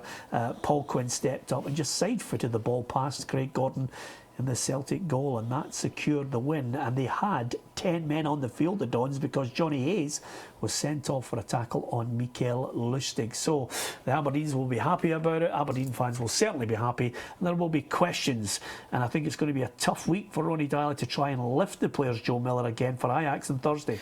Yeah, they've got to put that result behind them now and focus on getting a result over there, and he'll get on the training ground, try and eradicate the mistakes that they made at the weekend. You know, I think they've got to work on their defensive duties, particularly with set pieces, and try and do something about that. Looking at the scoreline at the other Glasgow club in the Premiership, Partick Thistle 0, Dundee 1. I think Alan Archibald at this moment, he doesn't have much room for manoeuvre now to try and get someone in. I mean, you're looking now, if he was going to try and get someone in, it would have to be someone that was out of contract. And I know James McFadden's still looking for a club. He's trained at Thistle before. Would they start to look at some of the players who are still trying to get a club who are completely out of contract and free? Well, I mean, they brought the boy Pogba in. Unfortunately, he picked up an injury. He looked the part, you know, but he's not had enough games consistently, you know, to show what he can do. The players that he's brought in, I think would fall into the same category. Dundee United, they haven't been as good as the players who have left. Stephen O'Donnell at fullback was like an attacking player for them. You know, he was coming up and scoring goals. They lost him. Higginbottom could light up a game for you. He's gone as well. So no, I think he's very limited in what he's doing. I think if he get anything he can take out of the game, they only lost one goal, but certainly you can't get through a whole season where the stats that Gordon's given us of not scoring enough goals. Yep. In the Championship, it was a 3-0 win for Rangers against Livingston, but Wallace, Waghorn and Law. Wallace with yet another screamer from the fullback. It's just a great goals return. The problem there, guys, is that Mark Warburton mentioned in the after-match press conference he wasn't happy with the way Rangers played, and perhaps that's an indication of the change around Ibrox. Rangers with a 3-0 win. Comeback of the day, John Baird fired the winner for Falkirk against St Mirren at New St Mirren Park. Raith Rovers edged it against Queen of the South, and there's Hibs with a 3-0 win as well. But I think Falkirk, great fight back. Baird with the points there, and they are just tucked in nicely behind Rangers in that Championship. What about League One? We'll go back over it for you once more in case you're checking that coupon and wondering how some of the teams have fared. A good win for Airdrie at Albion Rovers by 3 goals to 1. I had Forfar. Joe forced me into it, and boy am I delighted he did. Brecon City 0, Forfar 2. Couldn't separate them. Cowdenbeath and Peterhead 2-2. Dunfermline 0. Ayr United 2. Perhaps it wasn't as big a shock. Certainly would have been a shock to Ian McCall. He would have fancied Ayr to do something in East End Park. Stennismuir 1, Stranraer 0. And what about League 2? Here are the full-time scores. Clyde 4, Annan 2. Great win for Barry Ferguson's side. East Fife 0, Arbroath 1. Elgin City 4, Berwick Rangers 1. Queen's Park 5, East Stirling 1 and Stirling Albion 1, Montrose 0.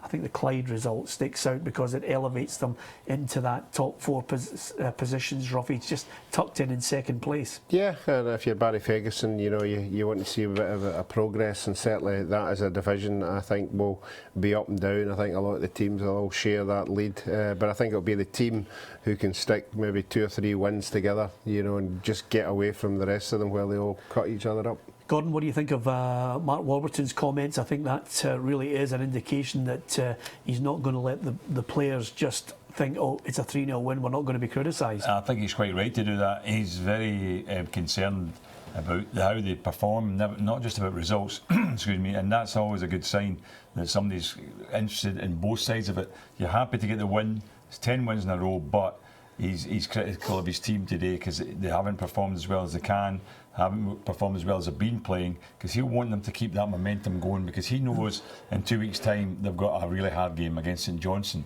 and that is the test for these players. They've got to want them to be up for it when that game comes about, to say, are you good enough for the Premier League?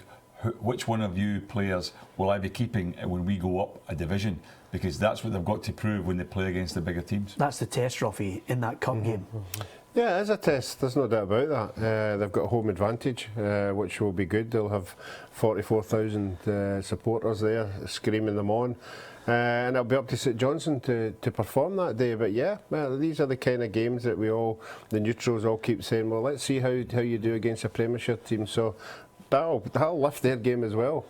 Yeah, keeping a lid on it might be the problem eventually, because although it was a 3-0 win and Mark Warburton wasn't happy about it, the Rangers fans certainly were. You know, it seems like an age ago, Joe, we were looking on this programme at results where suddenly Rangers were maybe leading by a goal and then they would lose a goal and possibly two. You know, games slipped away from them. Well, they just want a successful team on the park, and sometimes it doesn't matter how you win so long as they do win, and you know, they've got a target in their mind. They want to get into the Premier League, and you know, and Mark Warburton's he's got his standards, and he doesn't want to let that slip. I mean, a lot of good managers you can talk about all the good managers, they do have standards, and you know, if they've set them, they don't want to have mediocre players or performances at the club for when they do go up. So, you know, he's sending out a warning to the players, but you know, it will be a difficult tie against in the cup. So that's one that they've got to win to try and keep the fans motivated and enthusiastic about